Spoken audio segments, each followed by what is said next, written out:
comfortable. You understand? You get it. It's like everybody just chill. Y'all talk so much about edibles and shit. I've never had an edible. Oh, really? I've never had an edible. It's a lot of fun until it's not. Until the fun lasts too long. How long is too long? For me, it's not even how long. It's like the intensity of it. But they could last like 12 hours, or even till the next day, into the next. You know what I mean? So it's unpredictable. So the next day you were walking around still high. Yeah. High. Like when you say high, what are we talking about? Like moving side to side, or just literally like tired, just tired? Well, I've never been high the next day, but I've heard other people say that. I've had the shit last like 12 hours for me though. 12 hours is sick. It is. All of this shit is fucking insanity. It's not okay. And I just like to manage my high better. Like when you smoke and you start to feel high, you put the shit down. You know what I mean? You eat the shit, you don't know what's going to happen in a couple or how hours. long it's going to happen. Or That which bitch way just it's going to hit what you. What the fuck is want to do? Yeah, pretty You much. have no control over that motherfucker. Right. Nope. I don't think there's any unhigh There's nothing you can do out to there. unhigh There's nothing yourself. you could do to unhigh It's like getting in a yourself. roller coaster. Take a cold shower. I don't know. That ain't gonna help. That's not going to help. You start going up in that Everything motherfucking be roller coaster, overstimulated. and you realize that you are way higher than you thought that you would be before you got on this motherfucking roller coaster. And that shit starts slowing down before it get to the top. That shit like tick, tick. That's how you feel on weed. You like, yo, oh God, please let it stop. 10 out of 10 would not recommend. It's not okay. I do want to try edible one day though. It could be fun though. Yeah. Like I Depending feel on like what I'm you're doing missing and what the kind weed you take. revolution right now. Like you missing it? How you missing it? Because you're not a part I of can't. it? Yeah, because you know Mm-hmm. everything's happening now. Everybody's, you know, weed is legal or decriminalized all around me, and people is doing weed cookies, weed soup, Weed soup. weed juice. I told you I was on 42nd Street, seeing a motherfucker in the middle of the street selling a bag of weed. Had a bag of weed in his hand. What? In his hand, like a motherfucking a zip. Yeah. That's crazy. Yo, this shit is hard right here, yo. What? Yeah, right? I'm like, what? 42nd Street. Right. That's kind of crazy. It is crazy. So I'm just like, man, bro. People, you know, New York is about to be. They say New York is about to become like Amsterdam. Amsterdam? You Really? go into cafes and just sit there and eat weed, different weed things, and smoke and drink and just chill. And that's just how it's gonna be everywhere. Have fun. That'd be fly. In New York, Yeah. y'all don't think that certain cities supposed to have certain looks like New York? Like I feel like New York was supposed to have the porn look. The porn? Red light district. It was supposed to keep that look. 42nd Street was supposed to be like Prostitution and porn? yes, and yellow cabs. What? That's the whole reason all of this congestion. Ubers. If they'd have never let Ubers in the city, it'd just be yellow cabs. We wouldn't have to worry about congestion pricing. What are you talking about? I don't know. Do you understand you just went to 3 different extremes? Yeah. Why? I like Uber. You do? Yeah, I mean, it's convenient. It's like your own personal driver. I fucking hate Uber. Why? Because they can't drive. They're all They really all can't looking drive. in their fucking GPS. as they're driving. They have no instinct. No, they don't know the city. Because back in the day, you had to know the city. Yeah. Like, they don't know where the fuck they be going. Like, Motherfucking cab, do a dip real quick. Don't worry about it. I got you. Do a dip Right, here, right. come out the fucking alley, and you at the airport. come out the alley is nuts. These fucking Ubers be take another left here. Be in the middle of the intersection looking to see where the next left is. Like, oh God, you late. You can never get to. You will always miss your flight. Fucking with Ubers. That's facts. I know I will, because I already leave right in time. So Why you anything like goes that? wrong, I don't know. I really have a question for y'all. Yeah. Because there's something about y'all that really bothers me. Melly, why would you laugh? Why y'all so chaotic? What's wrong with being chaotic? Like, how do y'all live in like perpetual chaos? What makes you think I live in chaos? Because y'all the most unorganized niggas I've ever met in my life. Really? Yes. How you leave right on time for a flight and like that's like a thing. That's like your thing.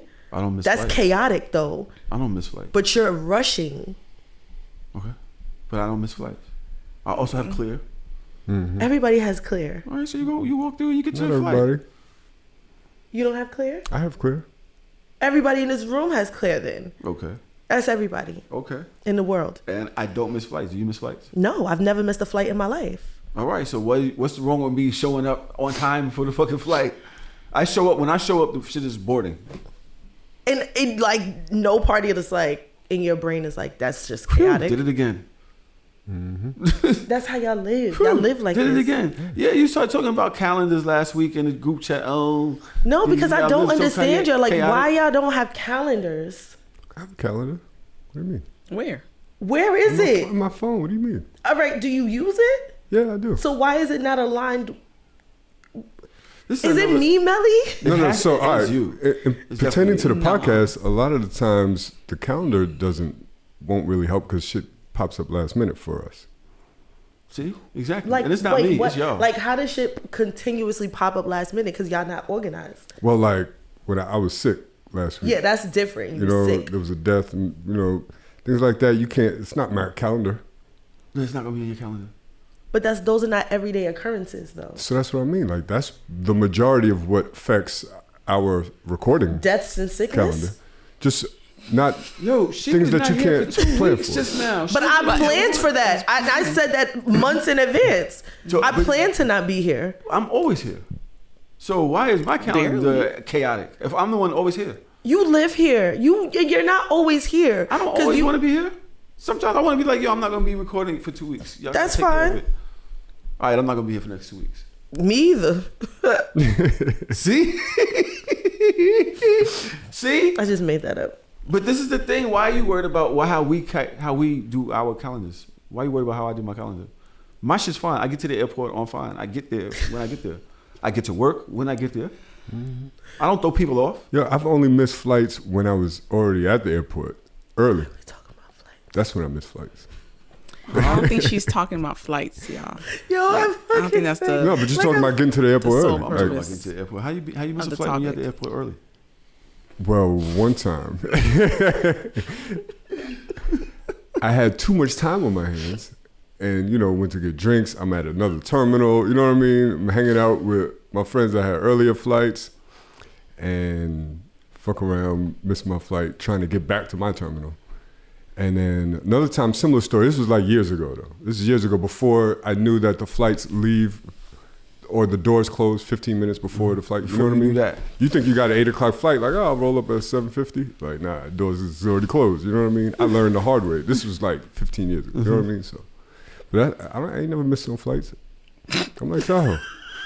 I know how much time I need. I know how much They're time trying I to got. clown us because women think they're smarter than us because we started talking about flights and she's talking about us not having organization.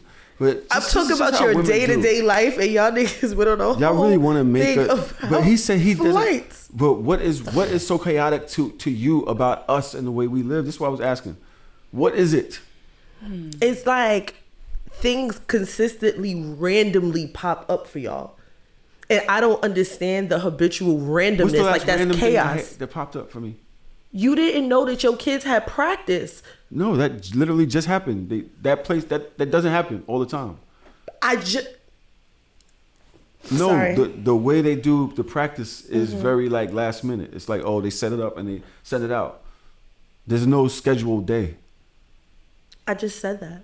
Okay, so I not have said nothing to do you with me. guys habitually have things randomly pop up, and I'm asking, how do y'all deal with that type of like I don't have random occurrences of pop-ups of things. Like things are meticulously planned. But this every day has a particular thing plan. has nothing to do with like this is literally like some program and they send it out and when I get it I'm like, oh, I gotta do this. Okay. She's not saying that it's a bad thing with that, She's like saying that how one do we deal with it? specifically. It's just saying that it's a Getting an random email? thing that just. I think it's also related Okay. to It's not a planned personality. thing. As far as like, how do we deal with it? That's because I have a baby mother. That's why. That's why.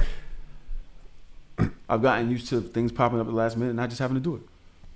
And I've got, does not making sense? Mm-hmm. She's like, oh, and this. Yeah. And I used to be like, oh, it's not fair. You didn't give me enough time. And I'll just be like, all right, because it's easier. It's simpler. I'd rather not argue. So I got used to things popping up at the last minute. I'm blaming it on Virgos and baby mothers at the same time. 2 birds, 1 stone. Let's go. You go, Traum. Your turn. So what's the solution here? Guys having more patience, because that's what I've learned. Is to just have patience. Because I got to deal with their schedule changes all the time, and I just my schedule changes. My schedule don't change. Things happen all the time. Your schedule doesn't change. No, it doesn't change. Do you like spontaneity? No. I could tell. Because, like, niggas have mad things to do. Like, at what point do you have to be spontaneous? I mean, I think it's a preference, personality choice. Some people can't handle spontaneity as well as others. Some people prefer to have everything structured. For me, I'm working towards a balance, but like structure doesn't work well with me. I'm a creative. My mind is everywhere. I would be bored as shit if I knew exactly what my schedule would look like for the next, I don't know, however long, couple of weeks, couple of months. Like, obviously there's certain things. It's definitely on purpose for me. There's certain things that you want to know, but yeah, I like the unknown. But, you know, in life, you can have spontaneous things, random things pop up. But when it comes to like work, like maybe because you haven't had a 9 to 5, maybe that's what it is. No, I'm saying like in a very, very, very long time. Right, absolutely. Because when you have a 9 to 5, like it's embedded in you to know that, okay, I have to make sure that I organize things, that I put things on a calendar, or I'm aware that something is going to happen, and not every week something just pops up randomly all the time, and then some people just say yes to it every single time. Don't get me wrong. I'm not talking against being organized. I'm a business owner. I have kids. I see the benefits in being organized. What I'm saying is different personalities can deal with things differently, and I'm probably more adaptable to spontaneous things happening than Dodgers. You know what I mean? For example, I also try to be more balanced and have more organization, knowing that that's not where my personality lends itself to. So I try. You know? Patooey. I still don't know why she has a problem with the fact that we get he do the things he doing, and I got emails when I get the email. Why are you worried about it? This is more where I'm in total peace with my life and my lifestyle. Mm-hmm. But everyone else around you is not. Exactly. But that's what I'm saying. Like we do things together. Your schedules affect my schedule, and if I'm an order person and y'all are chaotic people, then it's just like. But that's why I said patience weird. Is because y'all schedule affects my schedule too, and our schedules affects his too. We all our schedules affect each other, and just like every time something happens, whether you plan it or not, I got to deal with it. Every time something happens with him, I got to deal with it. Melly got to deal with it. I got to deal with Melly sometimes. The fact is that we can't record on certain days because of Melly. That's something we all just got to deal with. It just is what it is. We got to deal with certain shit. Whether it's planned long, it happens at the last minute. Patience is the real key here. But that's like sometimes. This happens all the time. Like it's just, there's no. What happens? Just random things, just always, just like there's no organization whatsoever. Random things and organization is two different things. Okay, so scratch off random. We're four adults with a lot of responsibilities trying to record a podcast on a Friday. There's a lot of things that can happen on Fridays that y'all could say is random, but it's just a part of life, and coordinating four schedules is always difficult. On Thursday. Yo, this is what y'all like. This nigga's like, yo, I'm in London. Yo, I couldn't catch the flight. I'm not going to be back tomorrow. Can we record Sunday? Because y'all, come on, y'all getting all serious. Blah, blah, blah, blah, blah, blah, blah. Y'all made it serious. I just asked the random question. I want to know why women care so fucking much what men do. What? How? What? Because it's like, oh, y'all are like so chaotic, and y'all the two women chaotic in the room are like, yes, no, we need order. Because imagine having a family. You have kids. Yeah, imagine. Yeah, could you imagine? Imagine like a living at home family where you have like a wife, a husband, kids, Like, you need to be organized. You need to have Organized. structure when it comes to those things. Especially like, you can't just be random. Like, your jobs and like other things in your life, those are considered your kids. So if you have kids and you just all over the place, how are you gonna survive? I don't know. Maybe it's a cancer thing. Maybe we just understand each other because it's like I'm speaking a different fucking language right now. It's fine. And so I don't know, but the thing is, it's not all women, because there's some men that are organized and more structured as well. Organized. Trump's Yeah, it's he ridiculous. is, but No, it's you don't like understand. He's communication. like anal with his shit. There you go, communication. Just letting you know ahead of time. It's like last minute with certain things of communicating that, okay, I need to do this, I need to do that, or can we do this, can we do that? It's communication as well. Like, all those things play together: communication, organization, structure. I just wanted to know how y'all niggas do it. That's all. I Yeah. just You ever wanted heard to that, know like how y'all all- day to day all over- just random shit be happening and y'all just all like, over well, the- this random thing happened. Well, that random. I'm just like, how do course y'all it- function? Across the board, my answer stays the same: patience. And I'm gonna roll with there. Like, kind of, Mike Tyson says, everybody has a plan until you get punched in the face, right? It's all cool to be organized until shit happens, and then you have to adapt. Now, how adaptable always are adapt. you? How adaptable are you is the better question. Anybody could be organized until shit happens, which is all life. You ain't ready till you get punched in the face. Keep asking fucking questions. You can be patient, but if it keeps on happening over and over and over, and Yo, over, and over son, again, patience wears off. It's like patience is like, yeah, like you could be very patient in understanding, but then when does that patience and understanding turn into disregard? Just like, oh, you'll be patient and understanding, so it's fine. Y'all are crazy people. I don't think I make random decisions that affect other people adversely, What? badly. Is it adversely and badly the same Yeah, thing? no, I didn't. No, I don't think I expect make you it to like, take it oh, I there. do this and then just like fuck somebody else. If I do it, at least say sorry. I'm conscious of it. Does that not matter? yeah, it does. So it's like I don't think that I do two random things that like, oh well, fuck other people's schedule or fuck other people's. Because the way you saying is like, oh well, then until. But it's like, yeah, I try to be. If we talking about the way I live my personal life, yeah, it's a lot for me to make up my bed in the morning. I'm chaotic. It's a lot for me. It's a lot for me to have to write things down, and I realize the benefits in writing things down. There's a lot I have of benefit like in 4 that, calendars. which would be chaotic to me. The thought of 4 calendars just fucked me up. Different things to do, like different things, moving parts. I have a work calendar. I was shut down. I have a family calendar. I have actually 2 work calendars. Like I have a work calendar that says what lessons I'm teaching every day for like the whole month. Like I have a whole month calendar, what events are going on in school, whatever. That's like next to my desk. And then I have a work calendar on my phone that tells me every period I'm teaching, every meeting that I have, all the things that I need to do. Then I have a family calendar with all Parker shit and Drew shit. Then I have Drew's work calendar because his schedule changes. Yeah, it's just like it's calendars everyhere. So we can. And that be made you organized. smile? Yes, organization makes me very That happy. made my hands sweat. That because I know I'm missing something. I might get it right one day, but there's too many days out here. Every day is a day. Like, It's too many days. It's too There's a- many there's a days. day every I day. know I'm gonna Yes. forget one of them calendars because how they what all happens right is here? you have action steps on the calendar. Yes. Carpenter coming. Oh shit, let me call the carpenter. Let me make sure. Oh, they moved the refrigerator so that the carpenter could get to the floor. Let me call. Boom.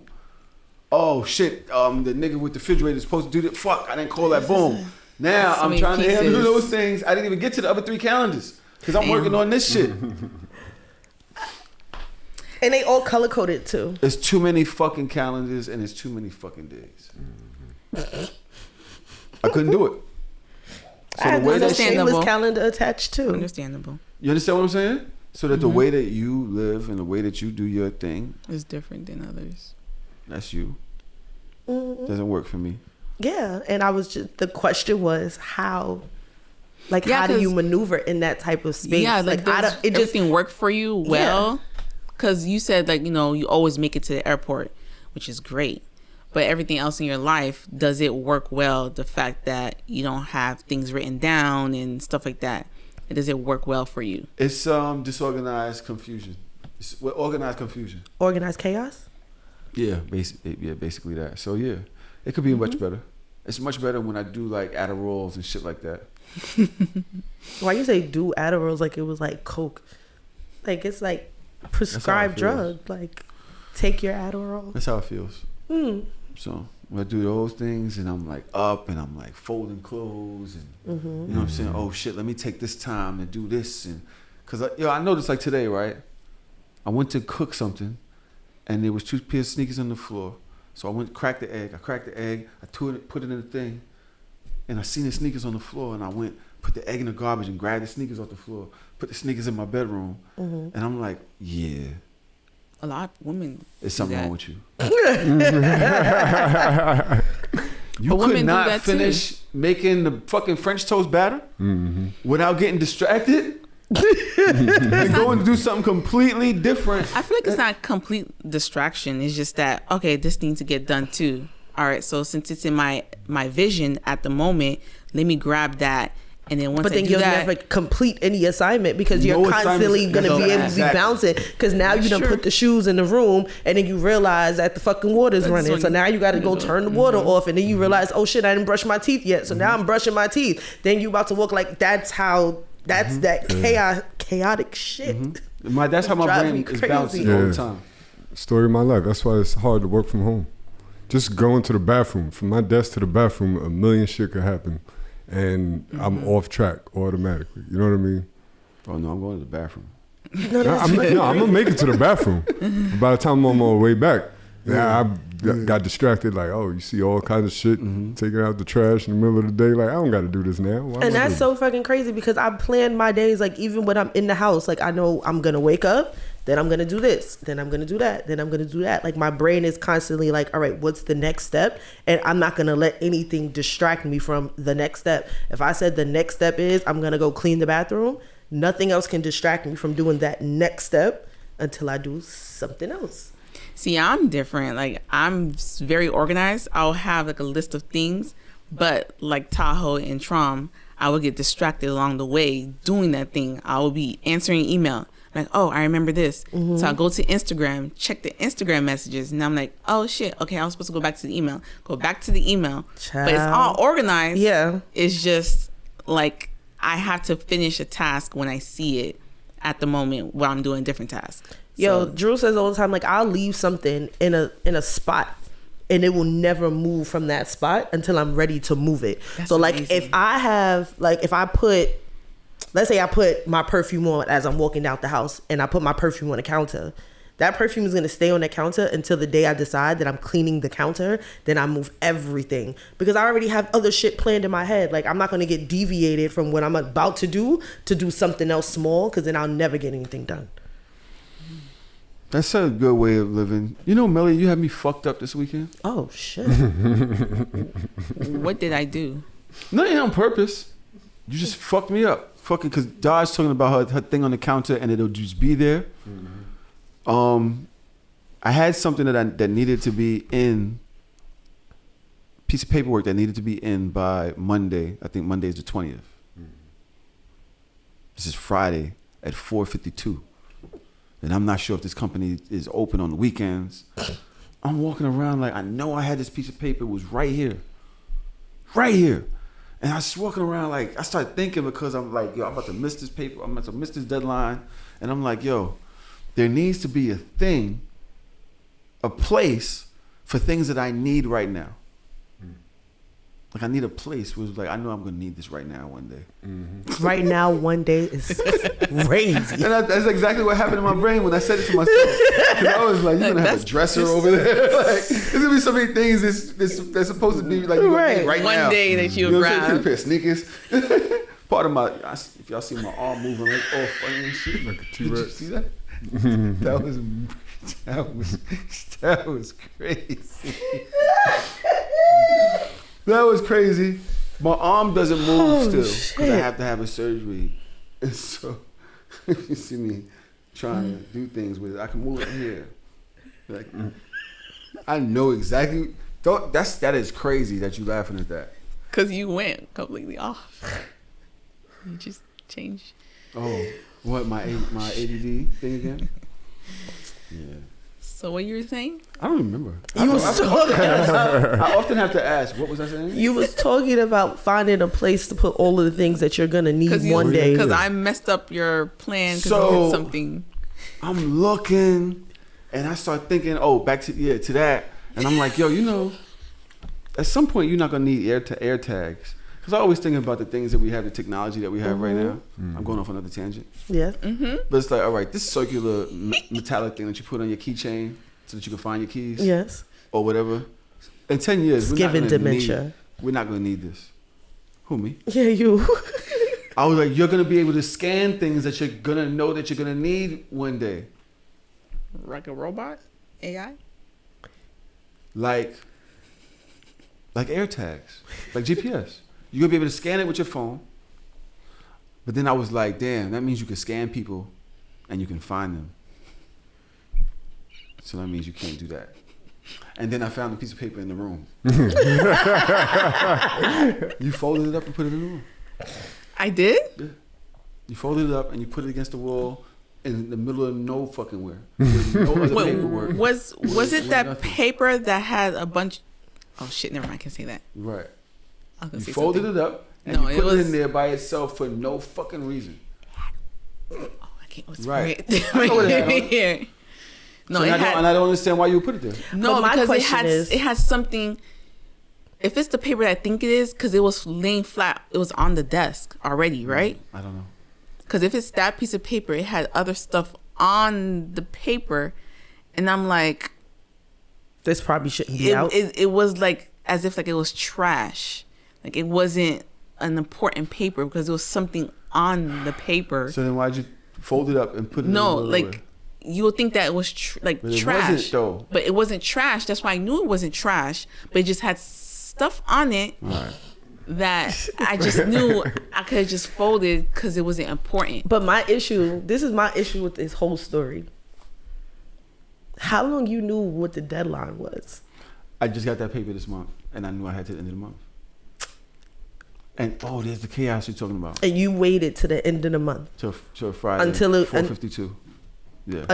Instead of just doing it immediately, if it was an important paper that you knew you had to send back. I got to do immediately. But other shit was on. It wasn't that important because clearly other shit was on that paper. That's the part that get like, if I have 4 weeks to do something, I'm not gonna do it on the 4th week.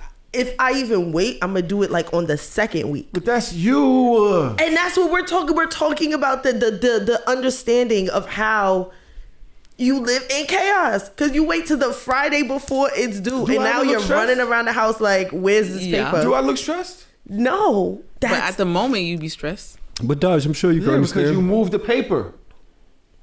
But you waited till the last day. But so what? If it was where I left it. Or if you would have just already sent it in, it would have never got moved in the first place. The paper wouldn't have been there either way.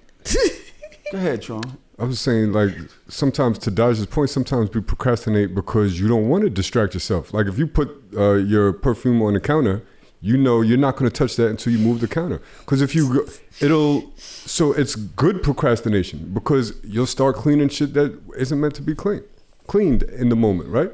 So Tahoe's going to wait until that day to do that paperwork because that's when it's due. I do the same shit. It's procrastination on purpose. Otherwise, you're just distracted with shit all month, doing shit as soon as you get it in your hand. Yeah. I want to see that paper, because if it's that paper that I think it is, don't worry about it. Oh, I want to see that paper already. I want to see it after all. I just told you exactly what you needed to be told. Which is what? That he said the same thing that I just said. I see what Traum was trying to do, but with you, that was not the case. Why not?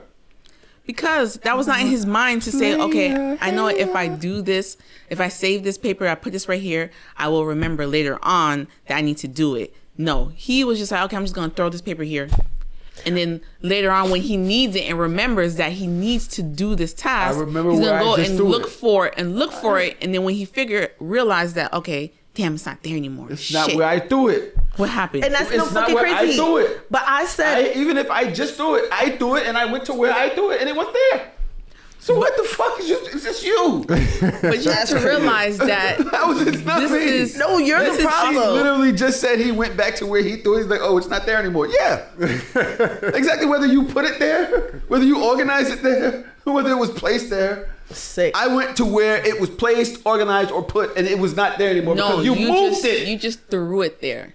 And I went to where it was thrown. It was thrown as if like I You don't understand care, what I'm I'm just putting saying? it there. How is it? Y'all are making up a bunch of shit that has nothing to do with nothing. What? Because if it was important, you would have put it somewhere where you No, knew. we think that if it was because a logical person will say if something is important, I'm gonna put it in a place that makes it look like it's important or relevant. And the chaotic minds is like, I know that this thing is important, and I'm gonna fling it across the room, and I'm gonna watch where it lands, and I want it to stay in that spot, even though it's something important. These niggas are strange. That's crazy to you. That shit is beyond. That's crazy to y'all. Because if it's something important, I'm gonna put it in an important place. I'm gonna Why fucking, does it matter I'm gonna put what's it the on a important magnet on the wall. places? I'm gonna put it somewhere that I know that's important. And then if I know it's due on a certain date, I'm gonna give myself a fucking reminder, not the last minute. I'm gonna give myself a fucking reminder, like a week or two in, like, all right, I have to send this thing out, and then it's gone. Because and you y'all put niggas it- are strange to me. I'm You sorry. put it in a random place. You put it in a place that you knew someone can just move it. Because it wasn't on purpose. It's not like it's not like I went to the spot and I saw the paper. I'm like, oh, okay, I need to move this paper and organize it. It probably was just random place, and I just moved it to the side or something like that. Like because you made it wasn't- look like it wasn't important. Folded it and put it like over here Because it looked It's like not- it wasn't important. But that doesn't. But I didn't want to because in the past, it was in the media room. So You know how much shit is in there? On a Exactly. computer next to a printer. See, I knew it was that paper.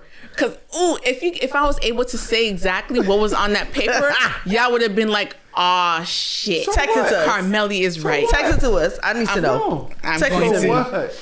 Because I feel like you're right. I'm gonna. I feel like Millie's right. I don't know what it is, but I feel like she's right, and I feel like y'all Why niggas can't is you ask me a sick. question? Well, don't ask me Whenever nothing. she's wrong, why you can't speak up until there's a way to prove that she's right? You ain't said shit this whole time. I sent it. You ain't said shit this whole time. What? Yes, I would have thought that shit was unimportant as well, Melly. You are If it's correct. that piece of paper, So what?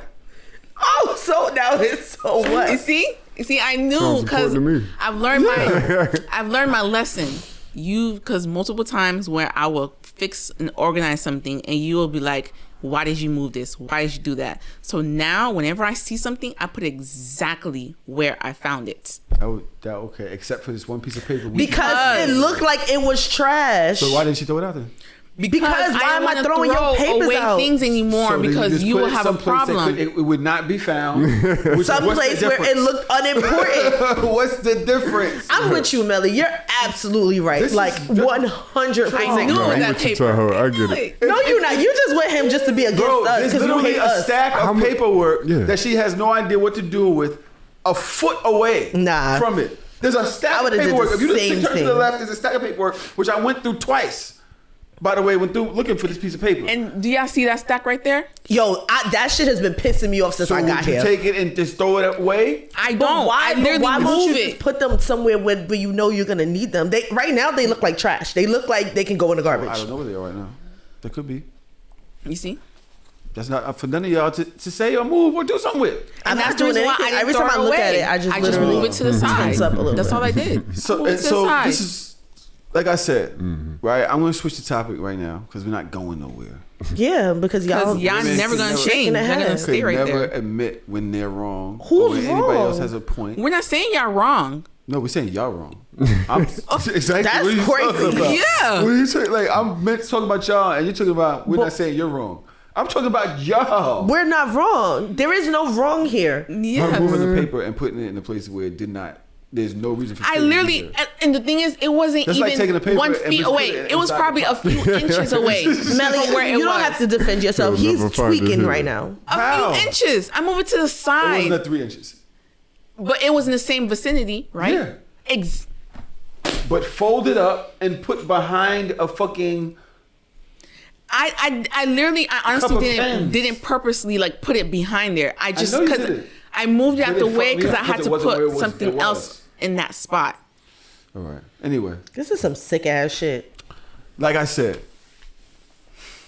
this is all comes down to patience, and What? regardless of what y'all think, it takes a certain level of patience for me to deal with you, for me to deal with you, for you to deal with her, for you to deal with me, and for Millie to deal with me, and vice versa, and whatever else. But instead It all of takes just patience because patience, people why do don't we things work differently. on trying to work together and have We things do. run like an oiled machine? All right. But clearly trying to it's not. move. So you're throwing patience in it as if like No, that's it's been what's my going to stance. solve the situation. We can have patience, but let's find a solution that's actually going to work. A little bit of both, Melly. Yeah, that's what I'm saying. But he's just saying patience only. We can have patience and You see this face? This is the face of patience.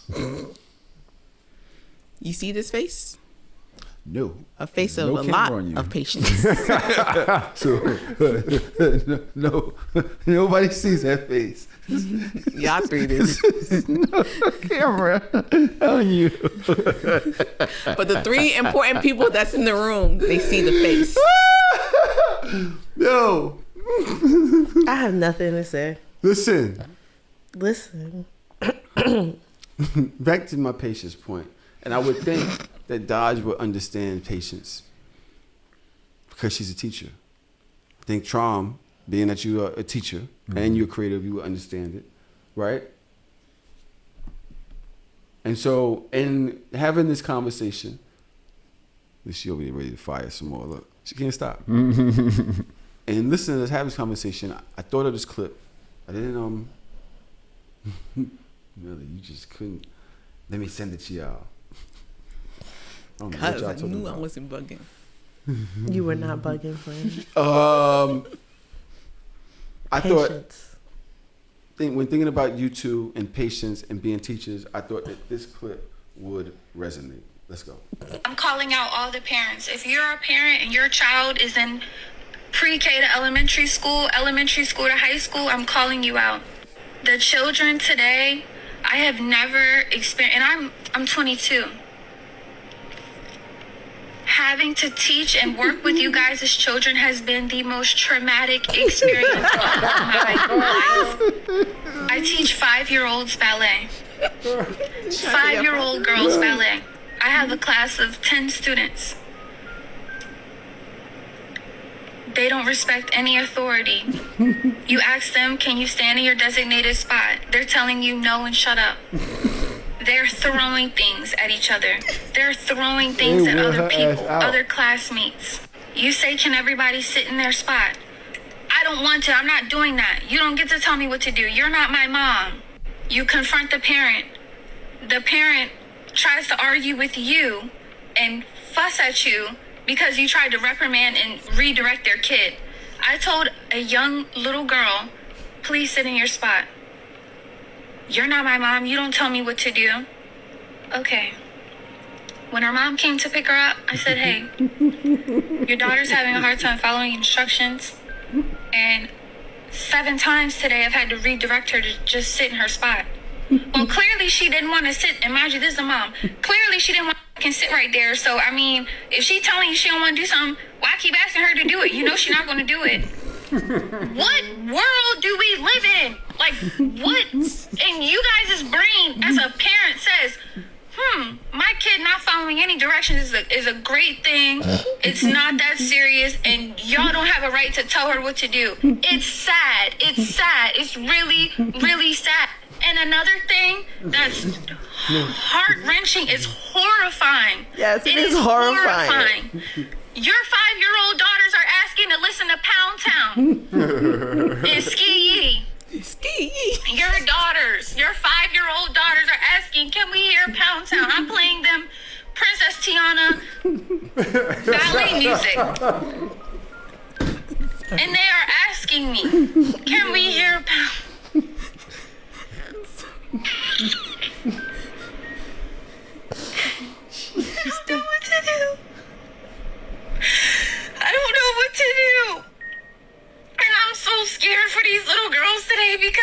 the most insane agenda push I have ever seen in my life. We do freeze dance. You guys' daughters are twerking at 5. 5. Where's the parenting? Where's the boundaries? Where's the help? Y'all are not helping your kids. You're hurting them. You guys are hurting them. I come every day. All right. I'm sorry. Sam, I want to give her a hug. Poor baby. Yeah. She ain't wrong. She ain't wrong. I didn't see a lie. I ain't see a lie in there. I wouldn't cry when I hear kids sing Pound Town too. I don't care. You will watch a bunch of 5-year-olds dance to Pound Town? Fuck out of here. Absolutely not. The fuck? I see it too. I ask these kids to make playlists, and this shit be ratchet as fuck. Like, and sometimes they don't even, read or write well, but they could spell ski. I'm like, oh, I didn't even know that's how you spell it. You know exactly how to spell ski, but you could barely read or write. It's just, it's strange. It's like, where's the priorities? That was shady as fuck. But that's real as fuck. No, it's like, it points to the priorities. Like, they know shit that they shouldn't know, and the shit they should know, they don't know. And I feel like, at least back in the day, we had more of a balance because our parents was on our ass about schoolwork and making sure that, you can do the basic things. Like, our parents were very strict in that way and structured. And then we did little ratchet shit on the side, and we had to sneak and do ratchet shit. Like, I was never openly allowed to listen to Little Kim. I had to sneak and listen to Little Kim because I wanted to listen to it. But these kids do this shit off the rip. Like, Alexa play Sexy Red. Like, because their parents I couldn't even say the word sexy at 5. What? I got the shit slapped out of me for saying freak. And I was just rapping a Little Kim song. Like, I remember that slap. I remember where I was standing when I caught that slap. Like, you can't say freak. Like, and that song came out, I had to be like 7 or 8. So imagine 5. Yeah. Like, I turn shit off on the radio in the car with Parker when she starts singing shit because all this shit is all elementary or whatever. And I'm just like, yeah, nah, you're not listening to this. Even the radio is crazy. Even the radio is crazy, bro. Even the radio is crazy now. Like, you try to listen to radio around your kids and be like, oh, what the fuck? Yeah. You know what I'm saying? You really got to have the kids network on fucking Sirius. That shit is not okay. I feel her pain. One little gnat, that plant fly or whatever, is starting to fuck with us, huh? That nigga flying around. Like, which one of these motherfuckers I'm annoying here for the next 2 hours? Jesus Christ. Although she's not wrong, it's still funny because she's so distraught. It's like that's what I was laughing at. Yeah, you're 22, you're just starting out. Eventually you'll figure it out, like, or you won't. But but it won't be this, I don't know, disheartening. You know what I mean? But it is supposed to be disheartening. It is, but it's supposed, like, I feel like her reaction is an appropriate reaction, and we are desensitized with the things that kids are like. My grandparents would be fucking appalled, like clutching their pearls, appalled, like at some of the behavior that you see that is just normalized. Like, it's funny that she's crying, but it's not funny. We should all be crying. Like, we should all be just as upset as she is, and we're just like, you care too much. Like, I think one of the biggest differences is, like, let's say parents is, at that age, 5-year-olds, parents is like 32, 35 years old or whatever, right? I feel like our parents, when they were 32, 35, they carried themselves a little different. They probably listen to different music, and they just seem more grown. Maybe because we were kids, but they just seem more grown. Yeah, I say that all the time. Like, I don't understand how, like, niggas really used to be adults. Like, I still feel very childish on the inside, and I am damn near in my mid-30s. Like, I am a child. Like, I laugh at inappropriate things every fucking day, and I'm just like, yo, I gotta grow up. But my mom's and them, like, they was adults. Like, that's what we thought, though. Yeah. But it's also because it's perception, too. Yeah. Because now you wear the same kind of clothes as your kids. Right. That's true. Y'all wear the same brands. We got a baby brand. Me and Parker dead wear the same sneakers. It's the same type of clothes your kids wear. Back in the days we would wear fucking Ruse or some shit like that. Oshkosh bagosh. Oshkosh. Your parents wasn't wearing Oshkosh. Right. You know what I mean? Different. This motherfucker had a Back sheepskin. then, I think our parents wanted to be grown, so they purposely wanted to look older. Yeah. Like you look back on you ever seen a Teddy Pendergrass documentary? This nigga was like 18 years old, looking like he was 40. grown-ass man. Like, yes. But back then, they all kind of carried themselves like grown folks. Yeah. And I think it translates into different parts of their lives, you know, including the music they listen to. Yeah. And I think we hold on to our youth. Yeah. Like, which is good. Anytime I have to dress professionally, I get so upset. Like, I want to look like this every day. I just want to be comfortable, and I'm not allowed to be comfortable. So when I do get dressed, like especially at work and stuff, like I overdress because I hate it so much. I'm like, I have to at least like the fit. So now I got on suits and shit and certain shoes and just trying to make what's boring to me fun. Let me ask y'all. I also, sorry. Just a quick question for the room. Do y'all censor the music you play around your kids? Absolutely. Okay. Absolutely. Because I just don't see it that often. What you mean? Like, people censoring it? Yeah. Listen, my house we playing reggae, we're playing soca, we're playing Afro beats, we're playing R&B. That's the only thing that you're gonna hear out loud. Like in the car, same thing. Like we will not play certain rap songs, rap music, or just play the radio. But when the kid is in the car, like I'm not playing fucking DMX in the car. King Von, I'm never playing King Von. So Drew will, but I'm not. But I think it's the eras are being evolved. So like back then, like probably like in Jesus' time, they weren't wearing the clothes that we're wearing now. Like they exactly they had like long, a bunch of cloth long sheets or whatever, adult cloth. And then the more and more. I'm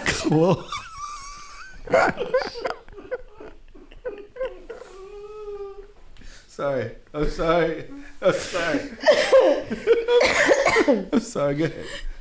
More and more time progresses, like the way that we dress and the things that we do, it changes. Because probably our parents' time, like they wore, certain clothes. But now that things are being evolved, just like how you have technology, they didn't have technology back then like that. So when people start to create new things, like new things start to come up. So now our generation is different. Like we have social media and stuff like that. So you have a lot of things that people are gravitating towards, and the thoughts that people have, and like the creativity, like it's different. Like everyone's inventions and stuff like that are coming to life, and so I feel like it's just in revolution. Is it revolution? I'm trying to find the right word. But person that doesn't know words. Evolution. There you go. It's just the progression. Like that's why the things are being changed. Another and person why that don't know words is crazy. That's so nuts. Why would you say that? Why do you say the things? I'm not the only person in here that doesn't know words. That's crazy. I know words. I just that's real life nut shit. So everybody, your kids are awful. Yes. Stop having them. Let's put pressure on Pfizer. Why Pfizer? I don't know. To make new age protection. New age protection? Why don't y'all just get a fucking vasectomy? It's reversible. Because so y'all can it needs to stop populating the earth. It needs to protect from STDs too. Condoms are too old age. There needs to be a spray on. A spray on? That's disgusting. Why? Because if you sprayed on your dick, you're gonna put whatever chemical that is inside her body. All right. Well, it could be it could be latex or something. I don't know. It could be something better. It could be better. Everything y'all make up, they gotta make up things. Thinking AI. The way they always have Not to make something up for penicillin. something to happen with the original thought. So okay, I said spray on. You want to fucking get particles and okay. Because y'all don't care The about first it. try and work, but there needs to be something. I didn't say cut off something for y'all. I said do something for us. So the spray on would affect us first. See, look at women always worried about yourself. You didn't even realize that it could be hurting myself. Are you stupid? This is so crazy. Are you stupid? Yeah, it could be an all natural spray on too. Yeah, it could be made by You're native. talking about something that is organic. outside your body, outside of your body. Oh, To go geez. inside somebody else's body, and you don't understand what I'm under. But the fact that once you said it, she automatically thought of herself, but Yeah, you it's didn't so- You automatically think of You didn't yourself. think about the woman at You know all. what? I'm thinking about both of us. How? By getting new protection that feels better for both of us. He's talking about the thought. He didn't flush the thought out fully to eliminate all the minor details. Incredible. I mean, you know, Incredible. Let the scientists figure the that part out. selfishness in this community. But you weren't being selfish. It's your body. She didn't say nothing about the opposite. She was worried about her own vagina, Yeah. but you weren't worried about your own dick when you said You did the not. idea. You was ready to You spray just some shit on your dick. Lord. Like you ain't even care if it was gonna hurt you or nothing. what He's like, oh, let's communication- go, this is let's get this imaginary This is spray and just put it on communication. my dick and everything is gonna be fine. Walking But now into all of a sudden you 2024. care about yourself. Please. Walking into 2024, ladies and gentlemen, just understand that this is what communication looks like in the black household. Why you gotta be the black household? There's a number of black people here Jesus. in the house. And I'm holding y'all till I finish. Nah, this is These really fucking sick. Y'all are episodes. lunatics. Speaking of holding people, Cassie something else, man. What? What is that segue? What just happened? Didn't she say Diddy was holding her against her will? Speaking of holding people, he had kidnapping charges in there. Kidnapping charges was in there? Wait, did you not read the whole 35 pages? Why the fuck would I read the whole 35 pages? You did not read that? But Did you read charges it? were on like the Yes. first You couple read all pages. 35 pages? I read all 35 pages of the Cassie. This that Ah, the chaotic shit that I'm talking about dedication. because I'm like, when did you have time to read that whole thing? Wow. The What were you dedication. not doing that you decided to read that? I was instead? actually, I think I was cooking or something at the time. I was actually, you're right. I was doing something. And I had stopped doing that and leaned my hip on the kitchen counter and put my other hand on the other side of my body on my other hip. And I read 35 pages of this shit that Cassie wasn't was a part of saying my about Diddy, schedule. Yo, because Life. I wasn't paying attention. I have not been paying attention to social media. I just been like really on some other You've shit. been reading 35 But I'm pages. coming back this week. I feel much better, huh? You was taking a little you've break? You've been reading 35 pages. That's what you've been doing. But I'm coming back. Yeah, I need a I'm coming break back. too. But I see something like Cassie live a said that Diddy blew up Kid Cudi's car Yeah. I saw that. Why are y'all laughing? for fucking with Cassie. Was it Say, for well, fucking damn. with, or he just wanted to fuck with her? They was fucking with each other. Oh, they was fucking Yeah. with you. Okay. I said, well, damn, niggas really ain't the same no more. I just laugh because there's some shit out the movies. Like, this nigga is blowing up people. Well, that's what I was saying. I was thinking, I was Allegedly. like, well, damn, if that's the type of shit that niggas used to do for their chicks back then, and all niggas is doing is exposing texts and DMs now, It's a whole different time. like, damn, I don't know a nigga that know how to blow up a nigga's car. 2023. Niggas is When you really new rich. bitches. Niggas really ain't the same no more. Fuck changing tires, nigga. You can't blow up a car. Yeah, Would you hire blow up a car for people. me? Right. It's real love. How do you blow up a car? Does anybody know? A bomb? How do you blow up a car? You How do you hire know somebody that knows how to blow up a car? How do you know somebody Niggas that in the knows- mall used to blow up knows cars how to all blow the up a time car back in the day. and is actually gonna go do it? Right. There's a black market out there. That nigga really went and blew up somebody's car for this nigga. Another nigga that obviously had cameras. Is it on camera? No, but like it's a fucking start. I would think that a nigga that got some money got a camera that I can't see somewhere. And you just send a nigga over there. Fuck that camera. I'm gonna blow this nigga car up. I thought it was about the pussy. No, niggas are real life lunatics. I had no idea because I didn't read the charges. I didn't read. So this is y'all know this is civil. This is not a criminal complaint. Right. But if this was a criminal complaint, That nigga would be going under the jail. we're never seeing Diddy again. If it was criminal, yes. That nigga is up there with Harvey Weinstein. You think so? Bro, the shit that nigga, it was clear rape. Clear rape. Not even like confused rape. Not confused. Like, oh, we were together. I didn't know. She was saying she really meant it. No, this is after a date. She's trying to close the door on him. Him pushing. She saying no. And him going through the whole thing with her saying no the whole time. All of this was in the 35 All pages? of it. It was disgusting. It was the craziest. You really read that whole thing? And it was the craziest read ever. Craziest read ever. Actually, save some for y'all. What? 35 pages. I had a feeling that y'all didn't do y'all homework. And so Who was going to read 35 pages? I was never doing I that. read 35 fucking pages. I thought reading the first couple of pages was enough. Just the actual quote unquote charges. Well, That shit had a graphic content fucking sign on it or whatever. I was just like, yeah, nah, I'm good. I'm not finna read this shit, but let's go. there was a whole story here. And I'm going to read it fast. Okay? I'm going to read it fast.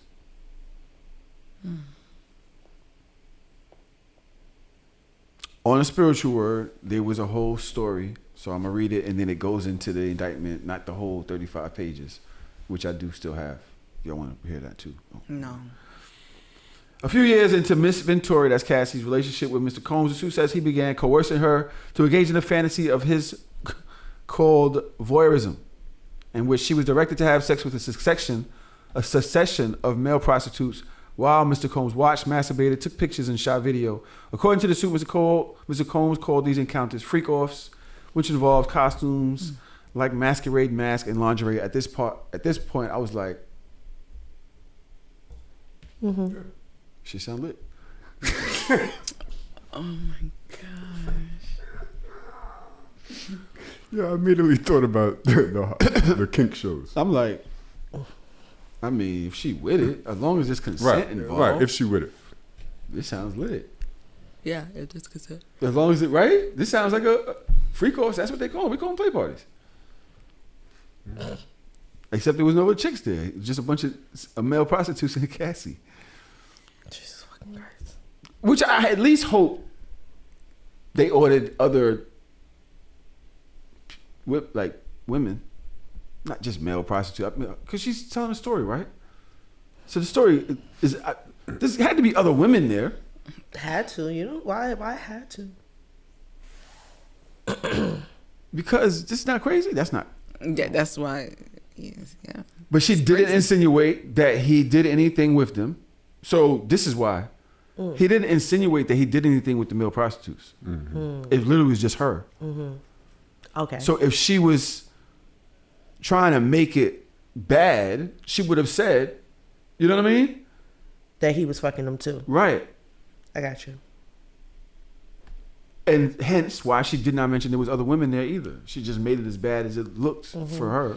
But as truthful as it could be, maybe? Yeah. I don't know. I understand what you're saying. Keep going. Okay. Sorry. I know y'all like Tahoe. Somebody get the nigga some Adderall.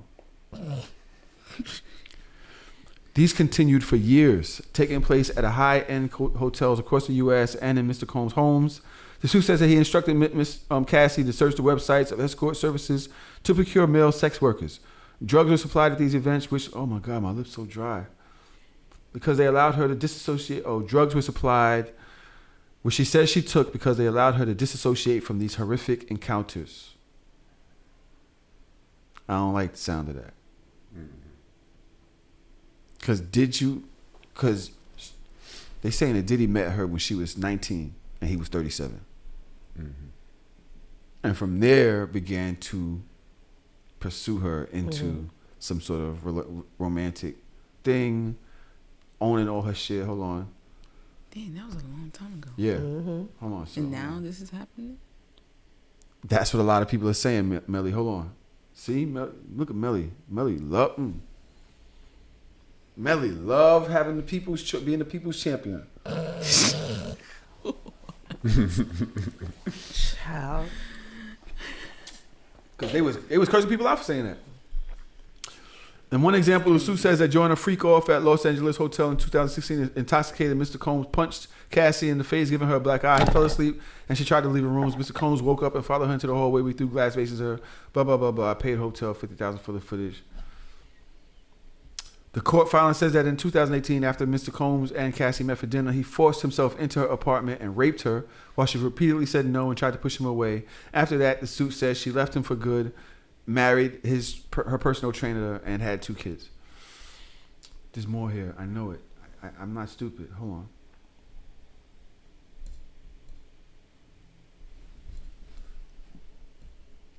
Okay. The truth, however, is that Cassie was held down by Mr. Combs and enjoyed a decade of his violent behavior and disturbing demands. The dark times were those she spent trapped by him in a cycle of abuse, violence, and sex trafficking. Amongst other violent and unlawful acts, Mr. Combs raped her in her own home when she tried to leave him, often punched, beat, kicked, and stomped on her, resulting in bruises, burst lips, black eyes, and bleeding. Blew up a man's car after he learned that he was romantically interested in Cassie. Forced her to engage in sex acts with male sex workers while masturbating and filming the encounters. Ran out of his apartment with a firearm in pursuit of a rival industry executive who he learned was nearby. Alcohol, this and that. Hold on, there's more. Y'all ready? Y'all finished? There's more, okay. Throughout the relationship, Mr. Combs was prone to uncontrollable rage and frequently beat Cassie savagely. These beatings were witnessed by Mr. Combs' staff and employees, blah, blah, blah. Following these episodes, he would immediately attempt to hide her and the evidence of his violent rage. He often showered her with gifts, following incidents of physical violence, a typical pattern of behavior by serial abusers. Okay, bunch of that. There's a lot of it. This goes on for paid. This and that and this and that. What do y'all think? I believe it. I mean, does anybody disbelieve it? I believe all of it. There's nothing about it. Traum, first of all, Traum, what do you think? I believe it. And, I feel bad for anybody that falls victim to things like this, narcissism. There's still a couple of things that I wish would have been done differently. And this isn't to victim blame, but I just feel like the long list of allegations, some are very serious and some are kind of frivolous. And I feel like when they're thrown in together, sometimes it could make people question the validity of everything. You know what I mean? Meaning there's some serious accusations, the rape and physical abuse, and I feel bad for anybody that has ever gone through something like that. But then there's certain things. However, I'm just saying, for me personally, you throw in stuff like, oh, this person introduced her to excessive drinking. I'm like, what?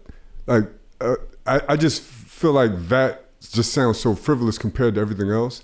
Then when you throw it in there, it just sounds like you're just, it takes away some of the credibility because it sounds like you're trying to, what's the word? I guess paint a bad picture for somebody when I would just stick to the hardcore facts of the criminal things that have been done. You know what I mean?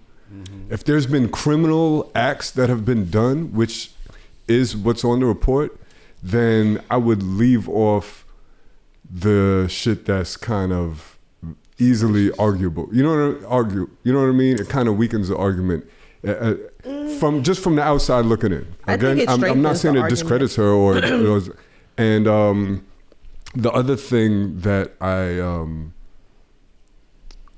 think the public, people that are kind of side-eyeing it, is the fact that there's no criminal charges. If I want justice and there's something criminal that has been done towards me, then I would pursue criminal charges. If I just want to settle for a monetary payment, it looks different. Let me just say that.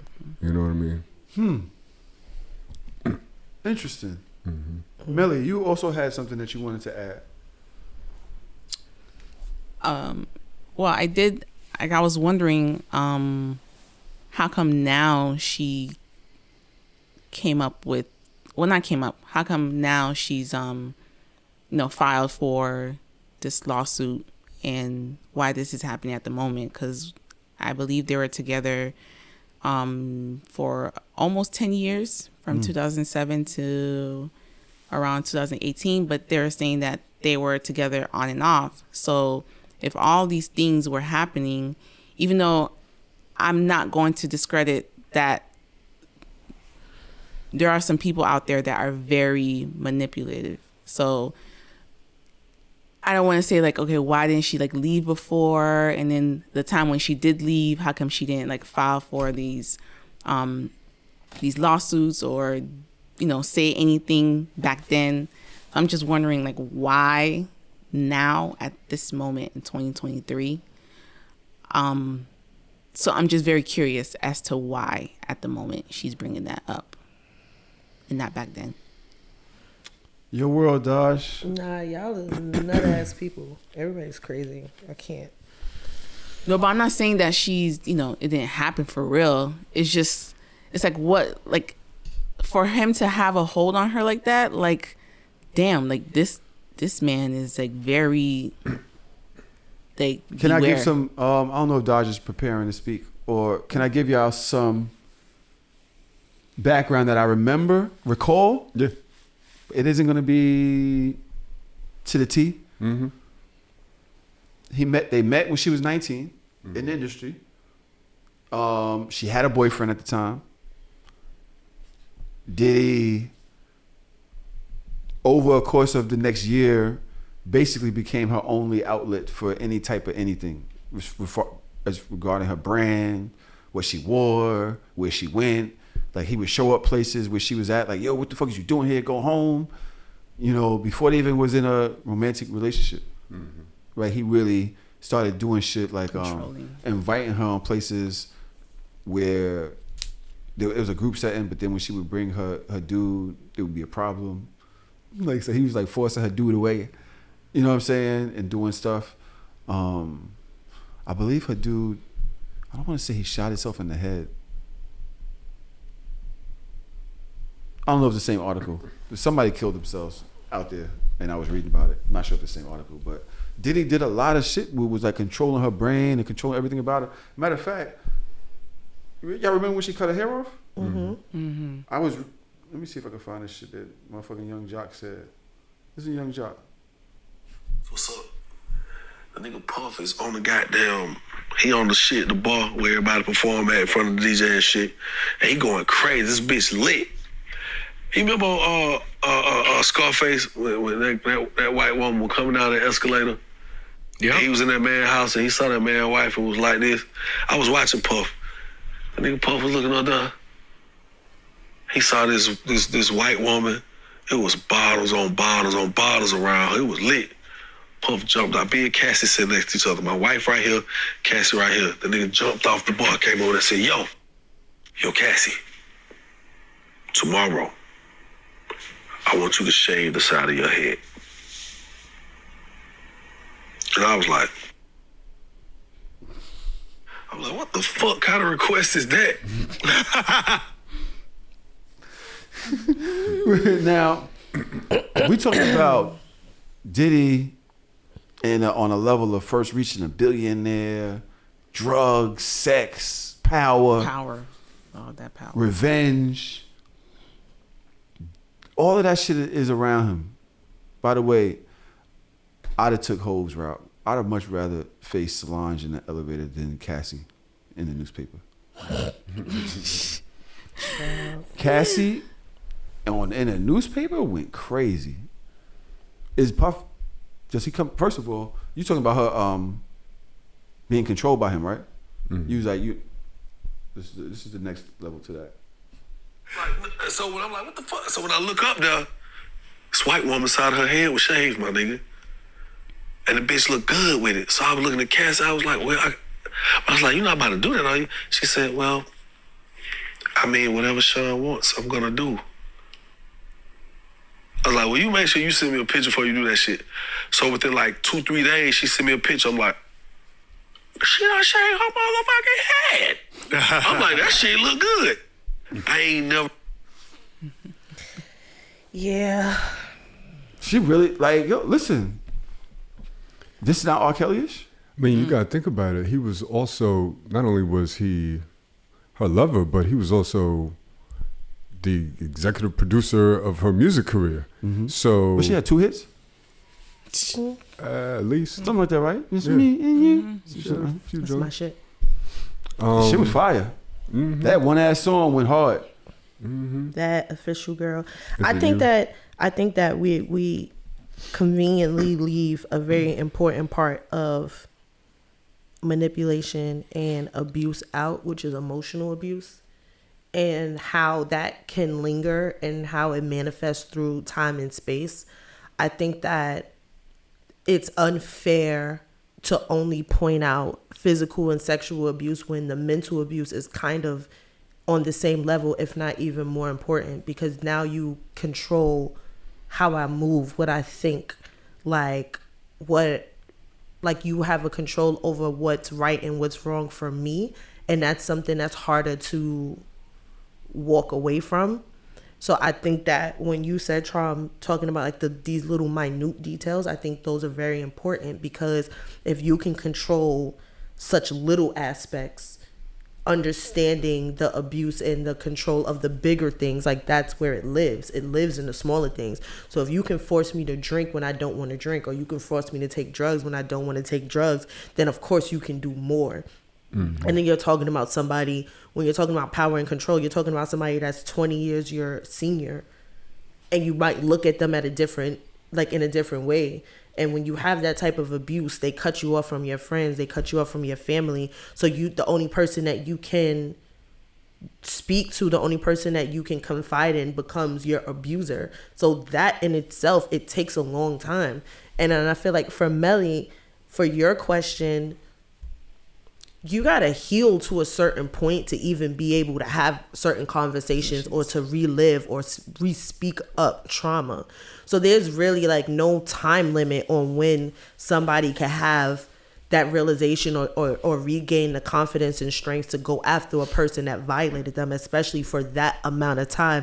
And then somebody that's not only violates you, but kind of torments you, that you see everywhere. Like, I don't think that any of us will be able to understand the magnitude of having somebody that abused you for over a decade, and you see them everywhere. You hear their voices everywhere. Like, they're such a propped up person in the culture that you are a part of. Like, even when you're on stage and you're like, shout out to Cassie because you were there for me in the darkest times of my life, like, you're tormenting this person that tried to stay away from you. Like, there's so many like levels and layers to this whole thing. And then also understanding laws and rules and statutes of limitations, and also understanding that if I bring forth, well, you can't bring forth criminal charges. The prosecution has to bring forth criminal charges against a person. So you have to go relive, find evidence, enough reasonable doubt for somebody to have that type of a criminal case, and then they can actually go to trial and get acquitted, and then double jeopardy. I can't do it again. Most of the things that she accused him of, the statute of limitations is up. Most of the things. That's what I'm saying. Like, when you're talking about laws, so the only thing I have left to get justice for myself is a civil case. And then for her to bring a civil case, then they said it was like she had like a month left. Or was about to, that statute of limitations of the case of her bringing forth the case was about to expire too. Yeah, no, there was a program for women who felt abused or something like that, that made it where you could bring civil charges against them, and I believe it was over in January 2024 or something like that. See, like that, like everything has like a timeline, there's a reason and a season for it. I think that is very unfortunate, and I think that all of the people that have already come out and like corroborated her story or gave her like public support, like, oh, you're so strong. It's like so many people might know what the fuck is going on, and that's the crazier part about it. And then sometimes people that are abused, it takes you a while to even realize that you were abused. Like, sometimes it's just not as black and white as we see it. Like, oh, he's beating your ass, so you're abused, and you might not see it that way, because if you have mind control over me, then I might feel like my abuse is my fault. or something that I did caused this or triggered this. So now I am the catalyst. So he's not an abuser. I'm the person that's wrong. That type of mental manipulation breaks. That takes a long time to break down. Yo, you don't remember how Cassie left? No, I don't. Very abrupt. Very much. There was like a thing about Diddy like chasing her down or stealing her phone, or like there was a whole like breakup that was in the papers, or in the Twitter streets. I don't remember Diddy it. chasing her, or like get out the car or something like that, snatching her phone, and just really going to the edge, trying to get her to come back. And she left, and come to find out that she went with the trainer. And the trainer and Cassie been so hateful. Like, I ain't gonna say hateful. Hateful? What do you mean? I don't mean hateful. You could tell that they had venom for Diddy. Yeah. It was venom. It was and I'm just like, something why there. so much venom? Like, what the fuck happened? That the trainer is like, yeah, I took your bitch and you a bitch ass nigga and you like damn. Mm-hmm. If I took the shorty, I'm gonna kind of just be like, yeah, I got shorty. Hey, she chose, bro. It is what it is. The trainer like, fuck you. Mm-hmm. Mm-hmm. You know what I mean? So I'm like, oh, it's like he showed something's going on over there. He showed a lot of support for Cassie without outing the situation, yeah. but just showing like that strength and support for her. Like, we don't fuck with you over here. I'm not going to tell why until she ready to tell why, but I just want you to know. So we don't fuck with you over here. And then, so in her thing, they said that she was in therapy or whatever. Obviously, it's like I said, you're gonna paint a good picture. Mm-hmm. So she could have went twice, or she could have went twice a week for the last 3-4 years. Just she could. But I'm telling you right now, being around Cassie back in the days, she was quiet as hell, very timid girl. Mm-hmm. Like, you don't get nothing from her. Yeah, you in the studio, she's just sitting there like this. She's not getting nothing. But Diddy gonna give most people that if you're around him because a of lot. his he like yelling and being like in your face and calling you out, shit like that. So I can see being around him, it could beat your personalities back. Mm-hmm. Mm-hmm. You understand what I'm saying? You're gonna be kind of like smaller, and now you the person that he's fucking on. It's a lot of control that he had over her just from his position. Like I was saying, like he's twice her age, but he controls her musical career. So he controls her dreams. And it's different than being somebody's boss in a corporate environment. Because in a more in a music industry environment, it's way more subjective and it's way more like, I guess when somebody kind of A&Rs your project is way more opinionated. Mm-hmm. So if he's telling her to shave her head, it could be, for your image, but it's also controlling. So it's accomplishing two things for him. Fire shave right there, though. It was, but it's just an example of like the type of level of control and narcissism that he could have held over her. Listen, it's definitely that possible. Shit is very sad. It's very sad, and very sad. Very sad. In my own selfish space in this time, I was literally saying in my group chat, I said, yo, like, we can't listen to nothing anymore. Like, everybody and all of the music that we grew up on, that we loved from these people, they're all fucking monsters. I'm like, at this point, like, what am I going to listen to now? Like, jazz? Because I don't want to hear a Diddy song now. I just don't want to. I was going to ask that. What is that now? I don't want to hear it. Before I get to that, which is a culmination of this, basically the entire conversation. The very next day, they settle. Civil case gone. No criminal charges brought up yet. And they have settled for an undisclosed amount. Mm-hmm. And walked away. People were saying, oh, that's all she wanted was the money. Don't believe her. Seriously? It was whack as fuck. And people were like, well, that proves it. Diddy did all that shit. Mm-hmm. Not that I did. I do not doubt not one thing in there, because it doesn't seem that far-fetched. Nothing in there seems that far-fetched. Nope. You know what I'm saying? Everything in it, whatever is in that, I'm telling you, I read all 35 pages. There was nothing in it that I was like, what? He did that? I was just like, wow. More so because she wrote all that shit out and actually put it out there. I know, I was scared. And Diddy's lawyers was like, she's been trying to do this for months. You know, they've been trying to. Now it's a smear campaign. Yeah, it's a smear campaign, trying to say what she was gonna do and say and da da da. And now here she comes with these outrageous claims. We deny all of them, but the very next day they settled. But he said just because they settled so quickly, that doesn't mean that the accusations are true. I mean, of course, because there's with civil cases, especially when cases are settled, there is no overt admission of guilt per se. But he did all that shit. Yeah, definitely. But I thought it was funny when people like on Twitter, and I refuse to call it the other thing, so I'm gonna always call it Twitter.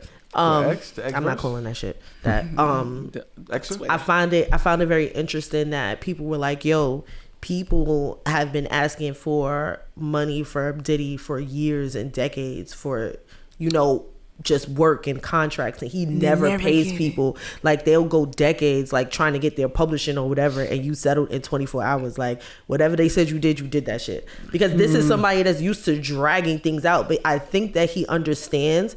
I think the reason why he settled so fast was not because of what was in it, but because of how people started bringing up old shit and piecing it together. And I think that the court of public opinion means more to him than anything else. Like, he wants to rebrand, I'm brother love. All I care about is love and positivity and da-da-da-da. Like, this is killing your whole brand, bro. Like, niggas are bringing up mad old shit, like little details of things. Shit. And so it's just like, and everybody is like, yo, I forgot about that fucking interviews. Like, they're like, and it's not... And these are your words and your behavior. So it's not a smear campaign. Like, they are literally putting a mirror up to this nigga's face. And he's like, this has to go away as soon as possible. Because these niggas is outing me every day. Random, like, not even people in the industry are not speaking up about it. It's the people. Like, I seen a freaking YouTube from like 12 years ago. And I'm just like... Oh yeah, this is weird. They get it, nigga. I seen one where he was on Drink Champs in the beginning. That one? No, I think he was on the fucking Breakfast Club. Oh yeah. And he was like, "Yo, if you in a relationship with me, I might cheat on you 25% of the time. You're not gonna be happy, but 75% of the time, you're gonna be the happiest woman in the world. I'm gonna be doing shit for you that no other man could do for you. So that's how which one are you gonna choose? Huh? I think that's how he gets them. That sounds amazing to me. I mean, you know, a lot of it just is like that was his character, and not to sound crass, but being that type of person is not illegal. To be that way, to be an asshole and to be rich and powerful and want to have things your way. And that's where that dodged back to my original comments about separating the things that you're accusing him of. There's certain things, like, I'm looking at the charges, I'm like, okay, you're accusing him of being a rich asshole, like, you know. But that rich assholeness is rooted in emotional and mental abuse. So I understand, but I also, you know, I watch a lot of Dateline, and there's a difference between circumstantial evidence and DNA evidence and, you know, stories of witnesses and things like that. If you have a strong enough case, you want to focus on the latter, right? You're not going to even focus on the circumstantial. The circumstantial stuff you only bring up when that's all you got. But I think that's for a criminal case. In a civil case, you could say whatever. I'm bringing up every little detail. I'm gonna bring up that time that you pushed me too hard and I was mad about it, like, because it's showing a pattern and a history of the things that you can do. If you slap me upside my head with a fucking rolled up piece of paper the first day I met you, and then that shit escalated, then yeah, I'm writing all that shit down. The danger in that is that it's one-sided circumstantial list of things on a piece of paper that could easily be disputed versus hardcore facts, DNA evidence, and things like that. It worked out. Of course, because nobody wants to go through a public trial exposing all of these things, whether it's true or not. And that's why, of course, he should have settled before the shit came out. So Dodge is basically saying, first of all, do you think it was a good move what Cassie did? What do you mean by good move? What move? It was smart what she did, putting it in civil trial or Of whatever? course, yeah. I mean, she already knows that the court of public opinion means a lot to him. And if this shit plays all out, her business out there too. All of that shit had to Maybe it expose her was too. healing for her. Yeah. It could have been healing for her. Like you let that weight go of secrecy and like self-shame or whatever, like, and just putting out and like kind of telling your story. Yeah, some but people put regain power from that. Male prostitutes for years and all of this stuff that she is alleging She is had actually nothing to alleging lose. that's happening to her. Yeah, That's a very, I know. you know what I'm saying, intense thing to say to the public. Like you could literally just go to a link and read all types of salacious things. let me ask y'all this. maybe that's also important, because now every time you Google that man's name, all that shit is going to pop up too. You're not going to just be not able only to her. be in the public eye and just be this one type of person. Like everything now is going to come up and resurface, and every tweet with your name in it, you put Puffy in the search bar, all of that shit is going to pop up. So you're going to see all the bad with all the good. Like you don't get to walk around and act like you're one person. Like I am going to expose you for the monster that you are for the world. And if that's throwing myself under the bus to do so, then yeah. So then that warns other people about you and what you're capable of moving forward. Other people that you're dating, other people that you might want to date later. Like all of this shit is public knowledge. I think that is more important to expose people like this than to keep it to yourself, because then they can For continue 30 to million. do it for other people. I mean, y'all thinking about it in the monetary value. I'm thinking about it in the social awareness value. Yeah. Like I feel like This wasn't a social awareness campaign though. I think that It was. I think No, it that it was is not. very important, and even though difficult, I think it is very important for women that have dealt with abuse from men to come out and warn people about it, so that that minimizes their chances of doing it again. If So Diddy, I'm okay with if that. Diddy didn't have the type of money to pay out, but all of these things were true, would it be the same campaign She would have without done the minus same the thing. settlement? I think that she should have, would have, and could have still done the exact same thing. Because people out people all the time. Like you go on Twitter and people are like outing their abusers, names, pictures, addresses, and everything. And I think that that's just as important. Like, yeah, you can't Absolutely. sue them for nothing. You can't put them up for a civil case. But all niggas that move like this need to be exposed. I agree. Period. I agree. The only issue I have with it is when the person that's being accused is rich and famous and can settle out. And at that point, Then start suing the poor niggas too. Then There's babies. I don't know what to tell you. there's Equal always a opportunity. presumption of innocence. And we all agree that he probably did all this shit. But there's always should be a presumption of innocence. And it does bother me that you could achieve a certain level of wealth and success, and anybody that is your ex that no longer fucks with you can just list a whole bunch of things that were, If you're not a bad person, you favorable. ain't got nothing to worry about. Well, here's Exactly. the thing. I don't consider myself a bad person, but there are certain things, if you list it on a piece of paper and it's your ex, somebody that has been with you for 10 years and confided with you with certain things and been through a lot, and you live in the entertainment industry and you're rich and you're traveling, yeah, anybody could be like, oh, he introduced me to drugs and excessive alcohol and deviant sexual acts. Like the list, you know what I mean? Shout out to the deviants. So Christ. I say that to say it can be scary in some regards for a successful person that might just be an asshole. It ain't might scary enough, but 'cause might not niggas be. still moving the like thing that.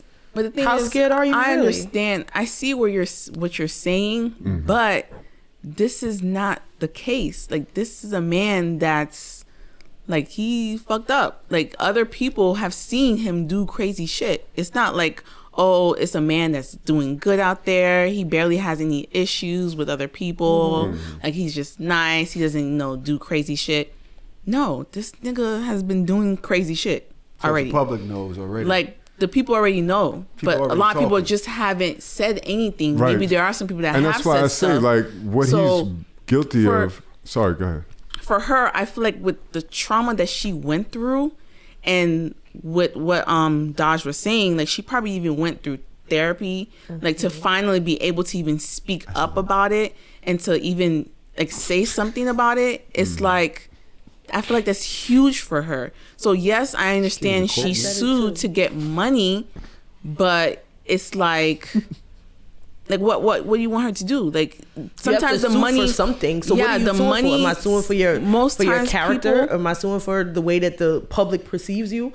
Or do I have to sue you for something? So I have to there has to be something there. It's not criminal, so it's not like you're about to go to jail. So what's the next best thing? I get it. I guess the two things that stuck out to me are the two criminal things regarding to rape and physical abuse. Everything else we kind of already knew about. But how do you prove that right now? I understand, but this is what I'm getting at. Everything else we kind of already. Everybody had the understanding that Diddy wasn't the nicest person to be around. Everybody had the understanding that he was rich and powerful, and he's rumored to have all these sexual deviant behaviors and things like that, and excessive alcohol and drugs. It was not far-fetched. We believe all of that. Now, for me, the physical abuse and the rape, that's where it was like, oh shit, Diddy did that, and I was a little surprised. And that's where I'm able to separate it between being a rich and powerful person that's an asshole versus being somebody that is a criminal that is raping and physically abusing somebody. And that's where I'm like, if that's what he is, then a financial settlement just doesn't seem sufficient. Do you think if that wasn't true, don't you think he would have fought for that? Like if he knew for sure, he was like, I didn't do that, because most people. Absolutely not. He's not going to fight for that. But in most, the civil case like and most have it people, dragged out. But most people, if you say something about them that's completely true, especially when it comes to rape and like, you know, abuse, he has no like wins. You're going to fight for that. Nah, he has no wins for There's no way that. in hell Diddy allows Cassie a story off his back. Like, everybody wants to know Cassie's story. Everybody wants to know what happened, especially because she left for the trainer. And she's also and she's also happy now. And before she was mad quiet. What happened with your career? Oh, so many different things. Cassie has the key to mad information. Diddy not gonna allow her, the world to give her a fucking microphone because she's talking about him? That's worth mad bread. Let alone what Traum is saying is that. Well, I'm gonna fuck what Traum's saying. Pardon me, Traum. Yeah, go ahead. I don't see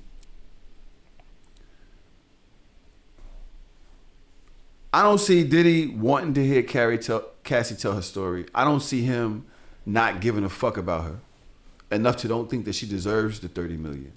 I don't see him looking at what happened the last 2 days and not scream and cry and yell, she's ruined me. My career is ruined. Because that's the last question here. Away from any of this, is his career ruined? I don't think so. No. Does that change anything? Diddy could drop a love album now? He could do. Diddy can't drop another love album. I mean, everything is all about timing. Maybe not right now, but Diddy cannot drop another love album. the difference, obviously, R. Kelly is our measuring stick.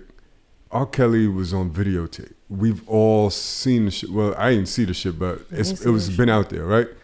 On top of the fact that he legally married a 15-year-old. Like, there's documented evidence about the shit. Exactly. And then the problem also with R. Kelly is up to his, the VH1 documentary, he was still doing the shit. Like, he still had a whole situation going on. He said, so it's locked up. It wasn't like it's past the jurisdiction. It was not like we're talking about, oh, those were different times back in the 90s. That nigga was still actively wild. Yeah, so that's the difference. So, and he's really the measuring stick there. So I can't say for sure that Diddy's going to be canceled because, like I was saying before, a lot of this stuff is still circumstantial. And until there's other witnesses to corroborate Cassie's story, until this gets played out in a way where it leads to more convincing video, pictures, things like that, I think it's going to be a tough road for Diddy, and he got to lay low for a little while, but I don't think he's canceled as of right now. Obviously, there's way more shit that could surface. Yeah, because I feel like there needs to be more witnesses, or not, like more victims out there to say things. I think, like, I would hope he would have been canceled. I don't think y'all understand. But the fact that, because I don't know, I think people are going to, like, layer on if he lets time take his course. Cassie is Lauren London. Y'all don't remember they used to take them pictures together? They used to both model for Sean John. Can you imagine somebody doing something to Lauren London right now? What you read in that, I don't see how many businesses. I don't know if it's going to be like a complete destruction. That's why I don't think so. But if women get behind it, like, yo, the shit that yo, he like tortured her. Yeah, beat her bloody mad times. Had her doing like rape parties, basically, is what they saying. Allegedly. And unfortunately, that gives him a leg to stand on until... Now, I get what you're saying. If more shit surfaces, it's a wrap. And there's a good chance that more shit could surface. And then my stance is going to be completely different. As of right now, as of today, without anything else surfacing, he has a chance to come back. And release another Love album. Not right now. Timing is important, but you know, go ahead, Josh. Once the shit sweeps in the rug and there's a new villain out. I mean, for me personally, like, I'm good off your boy. Like, last night I was at a Friendsgiving and a freaking old Biggie song came on and Diddy had his whole monologue and I was just like, ugh, somebody turn this shit the fuck off. Like, I don't want to hear your voice. Is that bad? I don't want to hear your voice. Like, I'm good off of you. Like, a Diddy song came on last night and my friend literally was like, cut that shit off. Turn that Diddy shit off. Like, it was like a thing, like on some R. Kelly shit. Like, I personally, like, I'm just good off of. And this is why I don't like to know shit about the people that I fuck with. Because I don't want to know this. But now I know. I can't hide from it. So now I'm good off of it. And then that goes back to the conversation that I said before, where it's like, what am I going to listen to? Like, one of my favorite songs of all times is All About the Benjamins. Like, Kim's verse on All About the Benjamins, like, gives me life from start to finish. Like, only female in my crew and I kick shit like a nigga do, pull a trigger too, fuck you, is like my favorite line in that whole fucking song. Yeah, I'm losing it. It definitely affected. It definitely affected the way you look at his name. Did. Fucking Trav was like, if Trav said, "I don't care how much money I have. If I didn't rape anyone, I'm gonna fight for my name," and that's because Trav, you and I, we don't have anything but our name. You could, if your name is all you have, of course you're gonna fight for it. If you got $950 million over here, I'm not gonna watch my 950 turn into 200, turn into 150, and my value, because I'm too pig-headed to give up 30 million to somebody who I used to fuck with, and I know I did do certain shit too. And okay, she broke over there.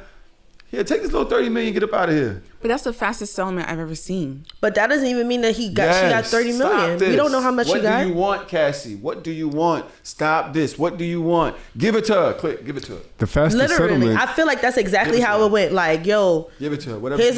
Yo, I don't care. Give her whatever it is. Make her shut the fuck up. And that's another sign of control. Exactly. It's another sign of saying, like, yo, I don't even want you to be able to go out here and tell your story for too long. Fine.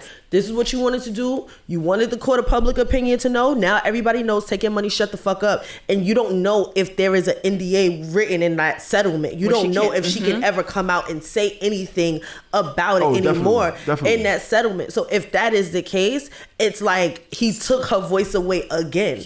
And I think that it's difficult. No, she sold it.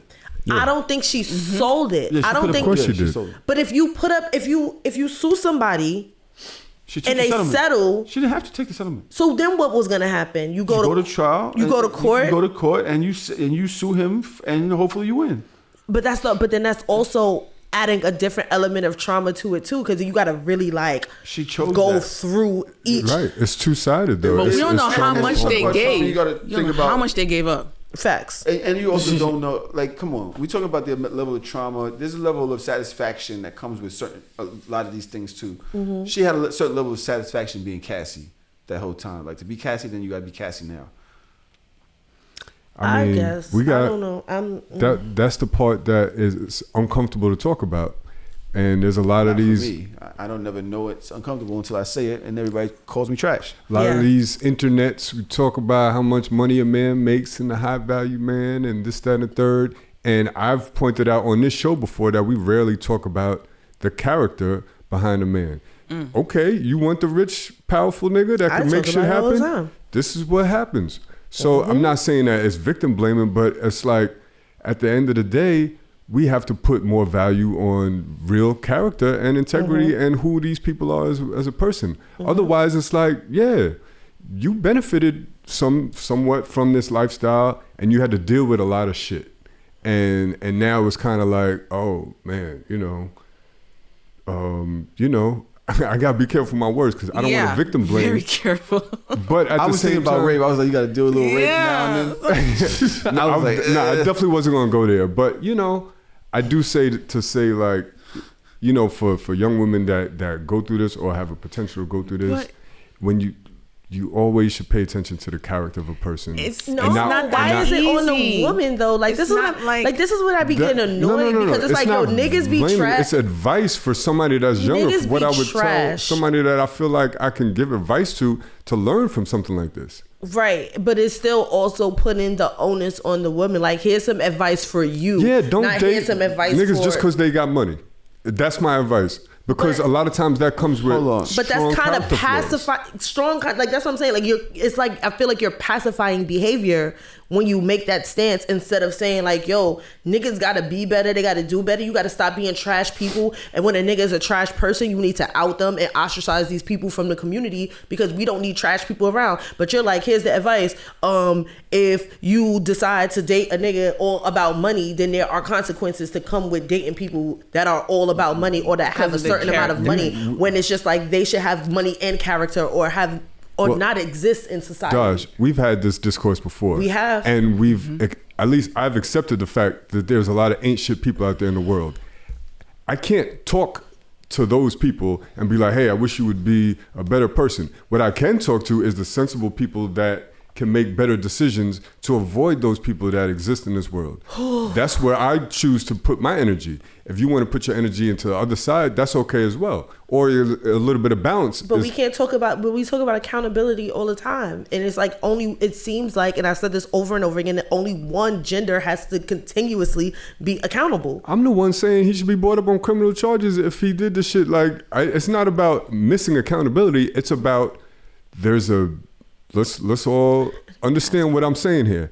There's a huge theory on the internet about all women that want these rich and powerful men in certain amount of six figures, this and a third. Physical, emotional, and sexual abuse sometimes if these are the people that you want to deal with. At no point on all these lists and these demands and what people want are we talking enough about a person's integrity and character. And that is what I'm talking about.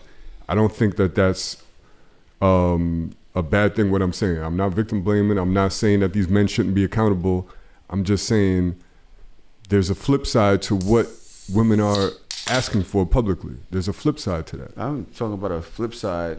This motherfucker, so while you was talking, you had that little bar where it basically was like, so because you want a high value person, a little rape is okay. You heard when I said that, right? Yeah.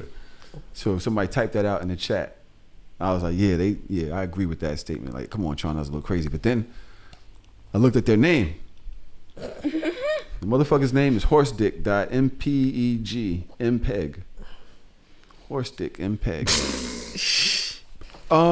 Child. Yes. Y'all niggas make my head hurt. Why? What happened? Y'all just make my head hurt. Well, I thought that you had a valid points. I think that yours is really the general consensus, obviously. Yeah, I think this is a healthy conversation. And trust me, Dodge, I could sit here and say the same things you're saying.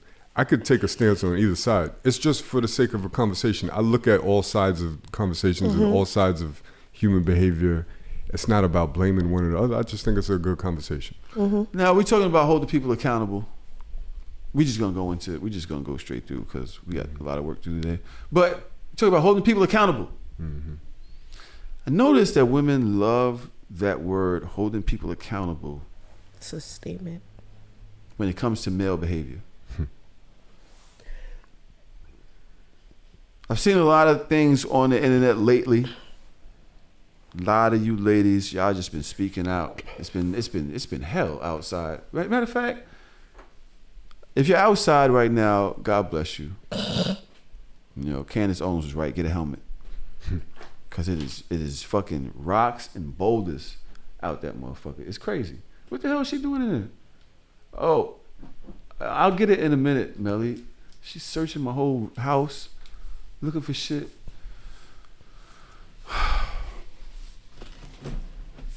Your man Party came out with a song about Megan. Meg the person. And see a whole lot of talk about let's hold Diddy responsible for what Diddy did.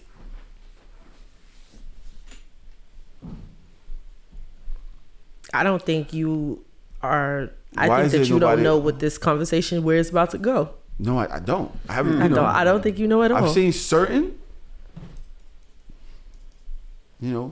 music clips, and I was like, this is crazy. She broke that boy's heart.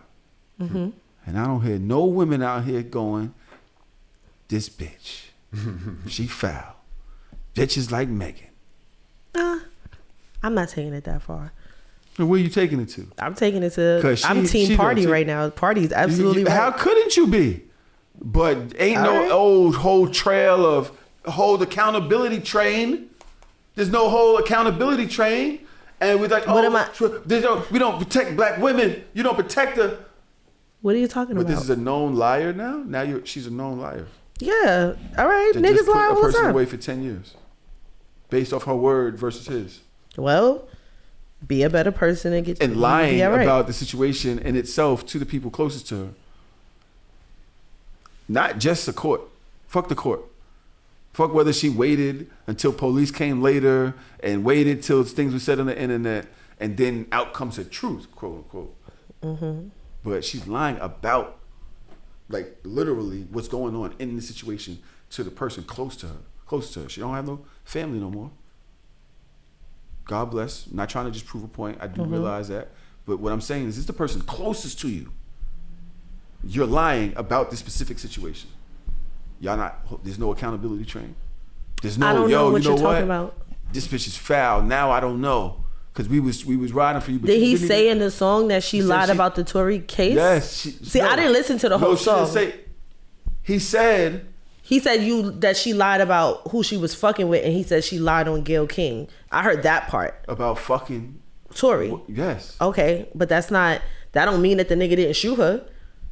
You're lying about the circumstances of the case. Literally, you're lying to me. I'm arguing with this nigga about fucking with you after this case is going on and that. You telling me you did not fuck this nigga. It don't come on until after you even said it on Gayle King. You lied on Gayle King. I didn't find out till later. You got me talking to these niggas, beefing with the baby. Did she perjure herself? No, I don't think so. If she did, that shit would have been out already. If she did, no, I'm not sure if she did in the trial. I don't remember. But I think she. Yeah, I feel like she said it at trial. Like she finally told the truth at trial. Oh, okay. And I think that's what he's saying. Like, I found out the truth when everybody else found out the truth, which is when you finally said it. But didn't she say something different at disposition? And I don't know. I might. No, deposition. Gayle King. She said I was not in an intimate relationship with him. We did not have a relationship. Right. But she said they didn't have a relationship. Did she say explicitly they never had slept? She said we were not intimate. I believe that's what she used, the word she used, but something like that. Because Gayle King got down to it. Right. Girl, were you? And then Megan laughed. Yeah. No, we were not intimate. You understand what I'm saying? Yeah. So now you got this guy that's heart broke over it. Megan had to say something about that nigga in her song. Right, which was crazy. Like, that's my thing. Like, I feel like you understand why y'all not together anymore. Like, you understand, like, the reasons for your breakup. And if the reason for your breakup is the fact that you lied to this man for him, right? No, she said she found out. No. I know that. But I'm saying, like, she found out that he was cheating or whatever the case may be. That's her side. But I'm saying, like, when you break up with somebody, everybody has a side. So you like his side. Yeah, you know his side. So why would you even put his name in a song if you knew his side? And his side was the fact that you was a liar and you was fucking on all these niggas and you made him look stupid. So now you did that. You put his name out there. You put this shit out here. The whole fucking internet is like attacking him. Like, how dare you cheat when she's at her lowest? You know, you're fucked up. I'm here for the fact that he put it out there. Like, I'm here for it because it's like, yo, my nigga, defend yourself. Like, on some Travis shit. Like, yo, defend yourself, my nigga. Like, now you got to defend yourself because she just wowed you up. And then there's this whole protect black women thing. You were very protective and you were very supportive. Yeah. And you was there for her. So is there an account? Where is the accountability train? You fucked up. But that's what I'm saying. Because they like Meg, it's okay to not say. No, she's wildin'. No, she's wildin'. So where's the train? Nigga, I'm not the conductor. Like, what you want me to do? Now I'm confused. Like, where is the train? Like, I want to know. What the fuck? Is it is it the accountability? Because people been calling. There's the P Diddy scandal that happened. Surviving Diddy. It's basically like so many different little things that's been happening, which has turned the court of public opinion against Sean Puffy Combs for so long. Even there's the whole whether he got Biggie and Pac killed. Right, that whole new thing. I don't know if you've been seeing. I don't think that's new. You know, Keefy D or whatever. So there's just like so many things that turn the court of public opinion against somebody, so that when something like this happens. Of course, the accountability train, right? Of course, the possibility of them losing business deals or whatever it is. Losing face in public. Right.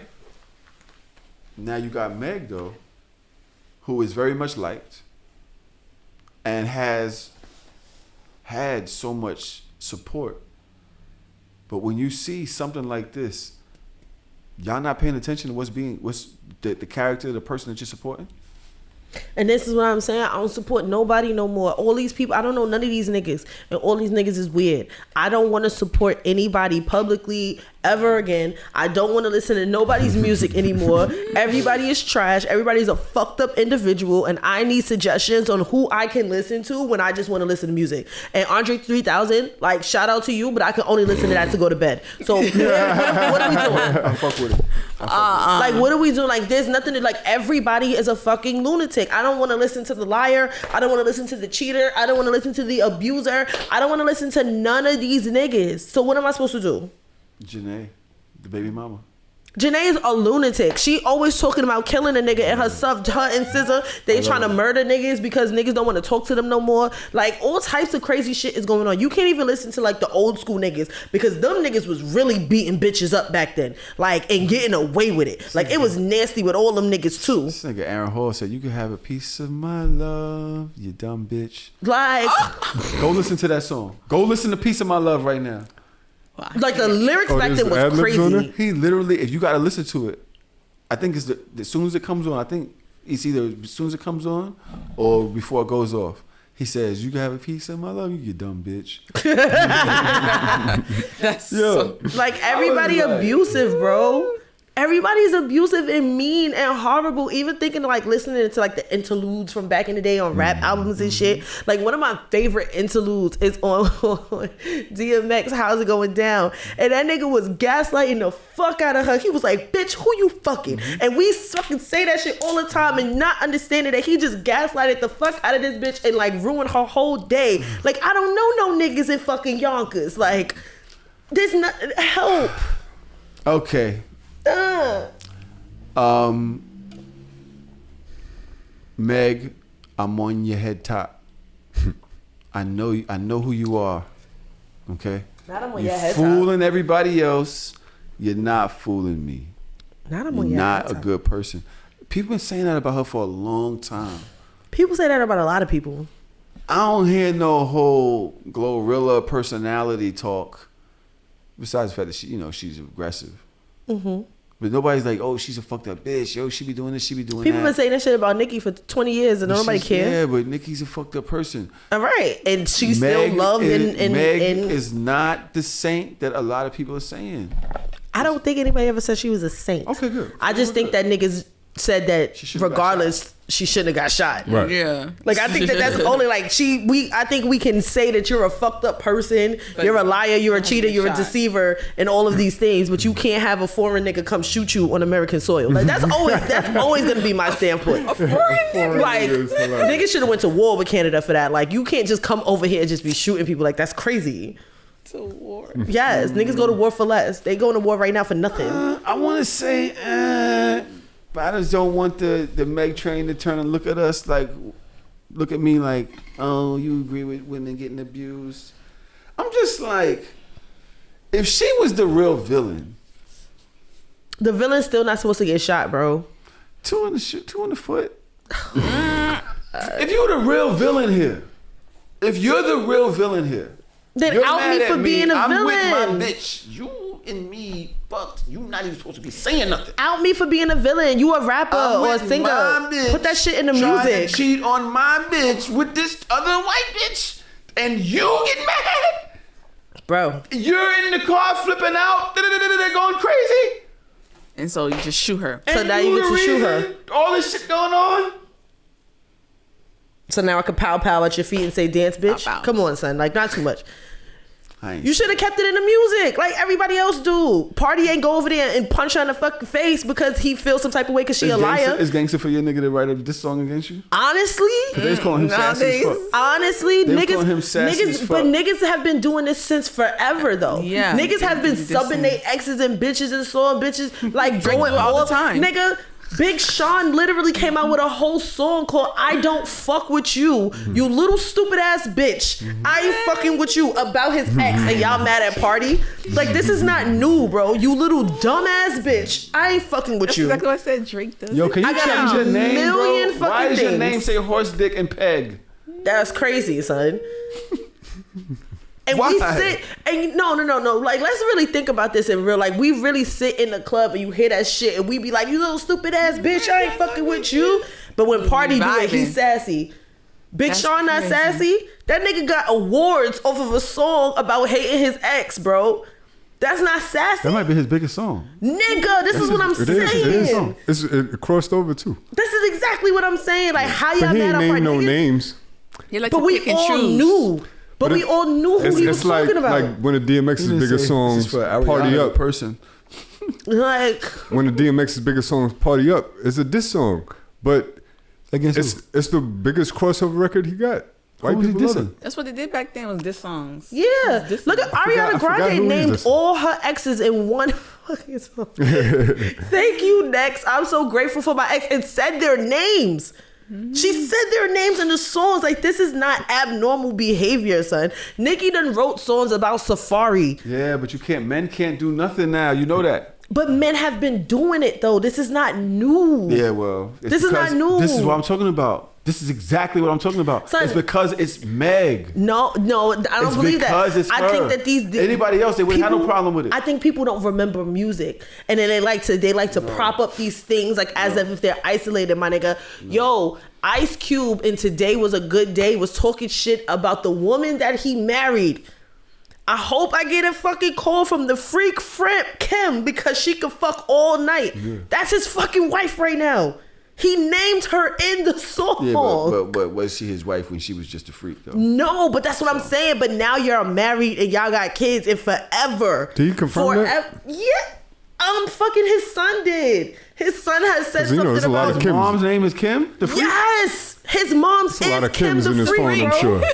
That's his mother. So gangster. And he said something like in an interview, like he's like, yo, he hates when like people mention that and like hears that so song because he gangster. knows that song is about his like that part. He's talking about his mom's and call his mom's just like a freak off John and she could fuck all night and everybody just be rapping that shit around you. Like, none of this is new.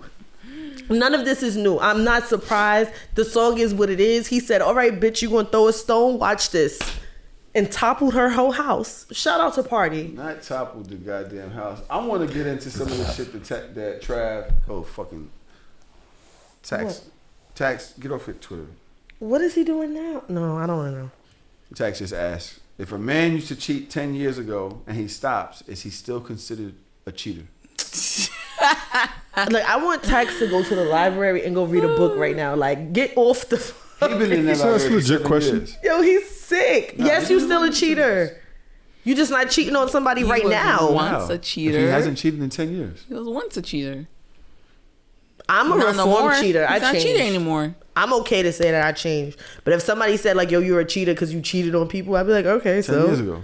So So Yeah, you're then not it's a cheating reformed anymore. cheater. It's different than being a cheater. But I am working towards, redeeming myself in the name of the Lord. If you ain't cheating 11 years, you're obviously working on it too. So I don't think After it's fair 7 to say, years, I already said after 7 years, you could take it off your. it's like credit, right? Yeah, it's like credit. You take that shit off your report. Like, I don't know. In a couple of years, I'm only gonna have ever fucked one man, and it just is what it is. Somebody that has cheated in the past. That's what you are. Cheater, pumpkin eater. Once a cheater, always a cheater, they say. Not present tense now.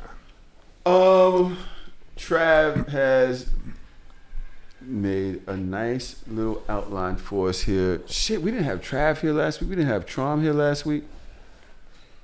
I don't even know what we talked about last week. I don't think we talked about anything. I think we was just here. The second half was insane. It was funny? It was crazy. Were we there? I wasn't there. Was you there? You I don't wasn't remember. there. What was we talking He about? wasn't there. Oh, that was when you was licking your piss hand. That's what happened last week. You was licking your pee-pee fingers. So, it's my fingers. Pee-pee finger. It's your best friend. Glad I missed that one. He's a pee-pee licker. Yeah, I'm glad you missed it too. Yes. The fuck? Niggas called him a dick licker. So, all right. I do want to, all right. No. Real quick, before we get into the rest of this shit. You say this shit doesn't affect Diddy's career whatsoever. I didn't say that. Okay. What do you think? How much? 0 to 10, how much it affects him? It depends on if more people come out, and the more people that have to come out, it's probably going to have to be the sex workers or somebody like that, because I don't think higher level people in the industry are going to be the ones to come Say out anything. because they got dirt on each other. Like I said on Twitter the other day, like I would pay money to be in a celebrity group chat right now. Like not even to say that, like just to see, because I know everybody's talking about it behind the scenes. Like, yeah, that nigga really did that shit, like on some shit, and they're not gonna come out because then it's gonna be like the fucking dinner table and why did I get married? Like, oh, all right, fuck it. You laid my shit out on the table. Yeah, but see, this is what Traum is saying though. There's a lot of stuff in there that's like, oh yeah, I did that. Yeah.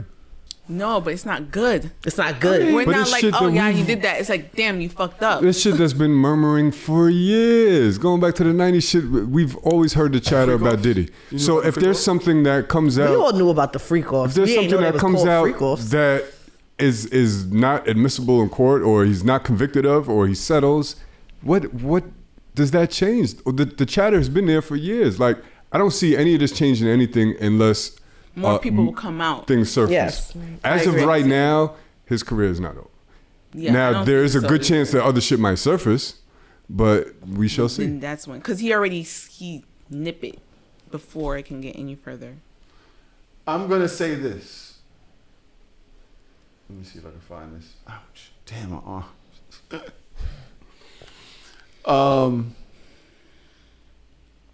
I don't see him being the same person after this.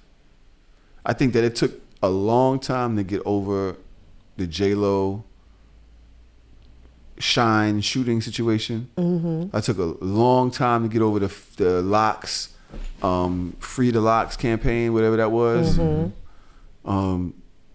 Even though we don't see the way it affects a brand, it affects you. And I don't see him being able to make the same upward moves That he was making. with this type of allegation right now. I think it's going to take some real time. Yeah. He's not going to be able to do the movements he's been on lately. I don't see it being that clean anymore. Because I don't believe nobody believes that he's Brother Love. I don't think nobody believes. Do you believe him? Do you believe the love? I don't believe that shit. Like when he says all that shit and all of it, like, oh, love, yes, let's take air and everybody pray and yes, believe in yourselves. Black people, we are one. You believe that I shit? believe it to an I don't extent. believe that shit I at believe all. that he's an older, more mature man that's trying to turn the corner. That I don't know how far he's turned that corner, but I believe that he's trying to be a more positive vibration out there in the world. I don't think that's far-fetched. Fucked up. Now that I think about it, there's so many, like, I could go on with gossip for days. Mm-hmm. This is very shitty. This girl told me I was a piece. She was like, she's so disappointed in me because I gossip, and I was like, because you gossip. You so? I like to gossip. Oh, you're not a real man then. So? Real niggas don't go so? I don't care. But you got like what? Fucking the dude that came out with the whole shit with Jada and Will. Yo, that's some sick ass shit.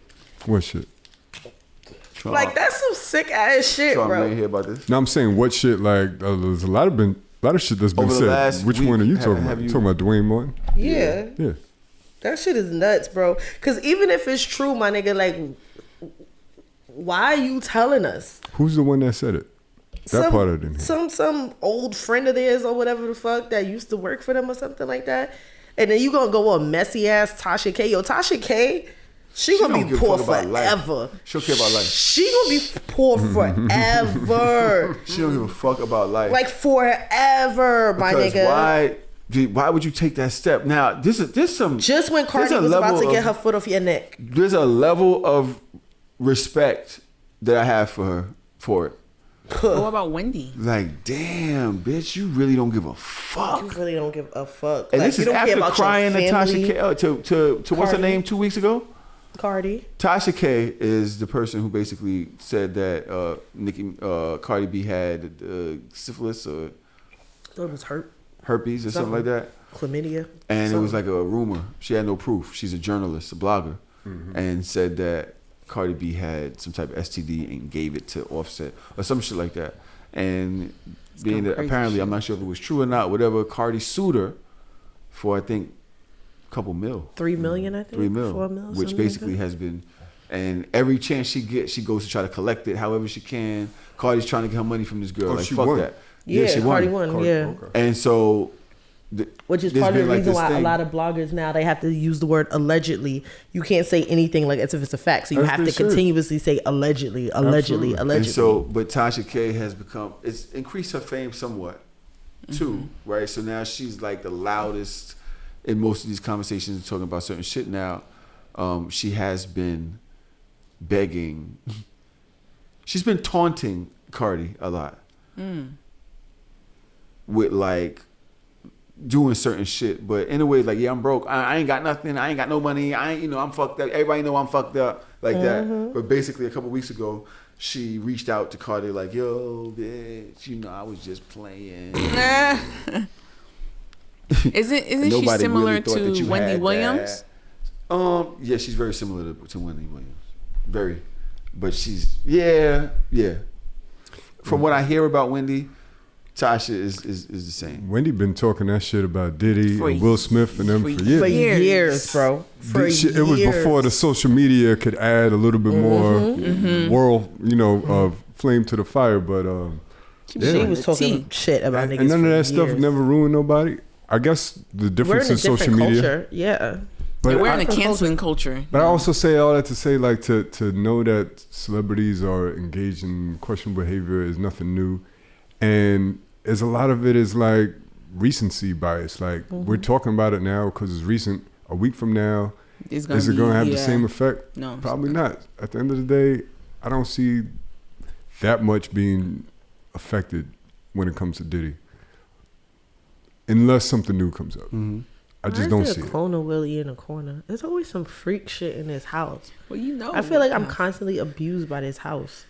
It's like a fucking little penis top over here. It's a naked bitch with a pussy under here. And then I can't look nowhere in this house. Pussypedia. Like, it's Sunday. Why are you noticing all of the debaucherous things? There's all types of positive things in here too. Where's the positivity? There's the other books. Tree of life, right here. That's a tree of life? That's a tree of life. What the hell? You see all of that and you don't see the positive with the gem? Is that an amethyst? Yes. Yeah. No, it's not. Let me see. You don't know what it is. You just say yes because I said something. So? This ain't yeah, it's one of the crystals. Yes. It's not an amethyst. Yes, it is. It don't look amethysty. AME. No, because it's pink. I think Yeah. it's pink. That one's not. What are your eyes drawn to? Yeah. Every Your time I eyes have look been drawn around, to like, all of the nasty shit. There's all types of positive things. You in here, said influences. one little gem tree, and that's it. That big ass red book. Every time I turn this way, it's red. It's a red pink. book. It's pink. It's Yeah. even worse. That shit bright as hell. It's just there. Why is there a clone of Willie in the corner? That's gonna happen at the live show. Something's happening. So just chill. You ain't supposed to be speaking about it. Nobody's supposed to be speaking about it. It's hush hush. Y'all gonna clone y'all dicks? Yo, can you chill out? You chill out. Niggas gonna be out there selling like, oh, here's the Tahoe Yo, dick. by the way, this is why when I read the Tahoe, when I read the Diddy story, I was like, this ain't that bad. Like, no, because y'all the fucking sadists. This is freaky. I like it. No, honestly, you gonna sell your dick, aren't you? Like literally. Shorty came here last night, or 3 nights ago. She still got the key, right? So she must have texted me at like 5 in the morning. Yo, I need to come there. I'm drunk and I can't make it home. Okay. I ain't see that. The text is 5 in the morning. I'm asleep. All I hear is footsteps in my crib. I'm by myself. So I'm like, what the fuck? I open my eyes under the cover and I'm listening. I'm like, Under the cover. Like undercover, like. what? Because you trying to hear if you really heard some shit. If it's really in the house. And I'm just like, what the fuck? So I once they start getting close, I get up like, what the fuck? I'm not scared of you. And it's her ass. So I just kind of looked at her like, and I went back to sleep.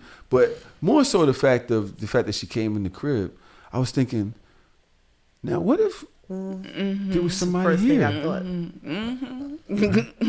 So the next day, she had to get up. She went to work the next morning.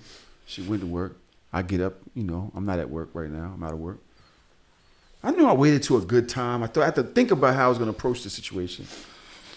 And I said, hey, how you doing?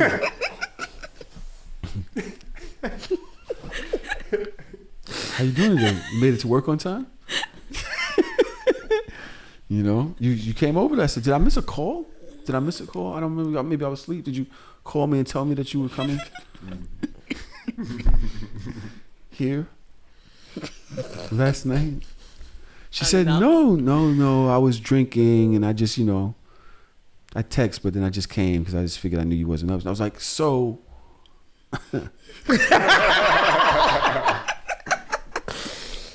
My fucking God. I can't. Were you not worried that there might be somebody here? Good question. And she said, I thought about it, but I was too drunk.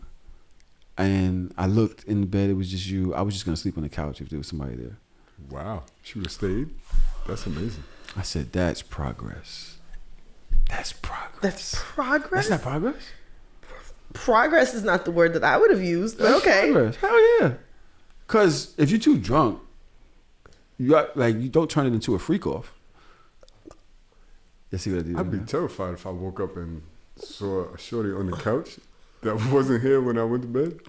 Like, and how you gonna explain that to shorty you with? Like, that's a lie. It depends on who you I with. speak to everybody about the way I'm been living the last couple of But months. still, So it's in real life time, I've it's actually different. had the conversation of with most of the people that I was dealing with, if we here and somebody walks in here, what you gonna do? What do you think is gonna happen? You be having important conversations. That's a beautiful thing, man. One chick said, I guess I'm just eating some pussy that day. And I loved her for that. Yeah. Where's she at now? She's a keeper. She's a keeper. See that? We so cool. Okay. I haven't really been messing with nobody lately. I just been really chilling. That was especially because my arm and whatever. Would you put like a red bandana on the door? Yeah. Like a So sock my on the daughter door, was like just- on some people fucking would know college. to come inside. Yeah, right. But yeah, I want to have my own. I want to have a freak off house. Stop freak off house? saying that. Change the terminology, please, because you so salacious for no fucking love reason. that. I was like, oh, this is great. I just felt like you just wanted male prostitutes, a bunch of them. Was it one at a time? I really want to know. Was this one at a time, or was it Right, because said in succession, you said, right? Nigga, Succession is crazy. Yeah, that is crazy. Succession is crazy. I'm the only one that got that. One after, all right. I hate it here. Let's get back into. Did we ever start the movie? Did we start? that? No. Oh. We didn't. And I don't even know how. So for anybody that doesn't know, nobody knows. And it's probably nobody's listening because y'all be like, okay, Tahoe definitely needs his pills today. We are doing 2 episodes today. It's about to be. Basically 4 episodes. It's about to be 3 and All a right. half. So that's basically what's happening. We are going to be here all fucking day recording because we don't know when we're going to be back. Because Traum and Dodge schedules are crazy. What? Did you just blame that on me? I said Traum. But my schedule is not fucked up. Can I finish my Don't throw me under the bus because it wasn't me. Traum and somebody else who's not Tahoe schedule is crazy. And That's you never right. can get them in the room. So we decided to, especially because of Thanksgiving. And then the week after, who knows what the hell's up with me because I'm having surgery. So we are here today, thugging it through. I don't know how I'm releasing this. I'm telling y'all right now. We didn't stop to do a part 1. We started to do part 2. We didn't even start the damn Trav's thing. Then we got to start over and do. It's just a whole bunch of other shit. I did bring y'all a bottle. I bought y'all a bottle. Because I wanted y'all to feel appreciated for the amount of commitment that y'all put into today. So I made sure I bought y'all a Hornitos. Thank you. I bought y'all a bottle too. I just don't have it with me. Yeah. You bought us a bottle of Hornitos each, or you bought us a bottle we're going to drink Hornitos To consume together? here. Yeah, together. We about to record for 6 hours with no food. You think that's a good idea? Why don't we order food? Yeah, we go order food. I didn't think that was going to happen.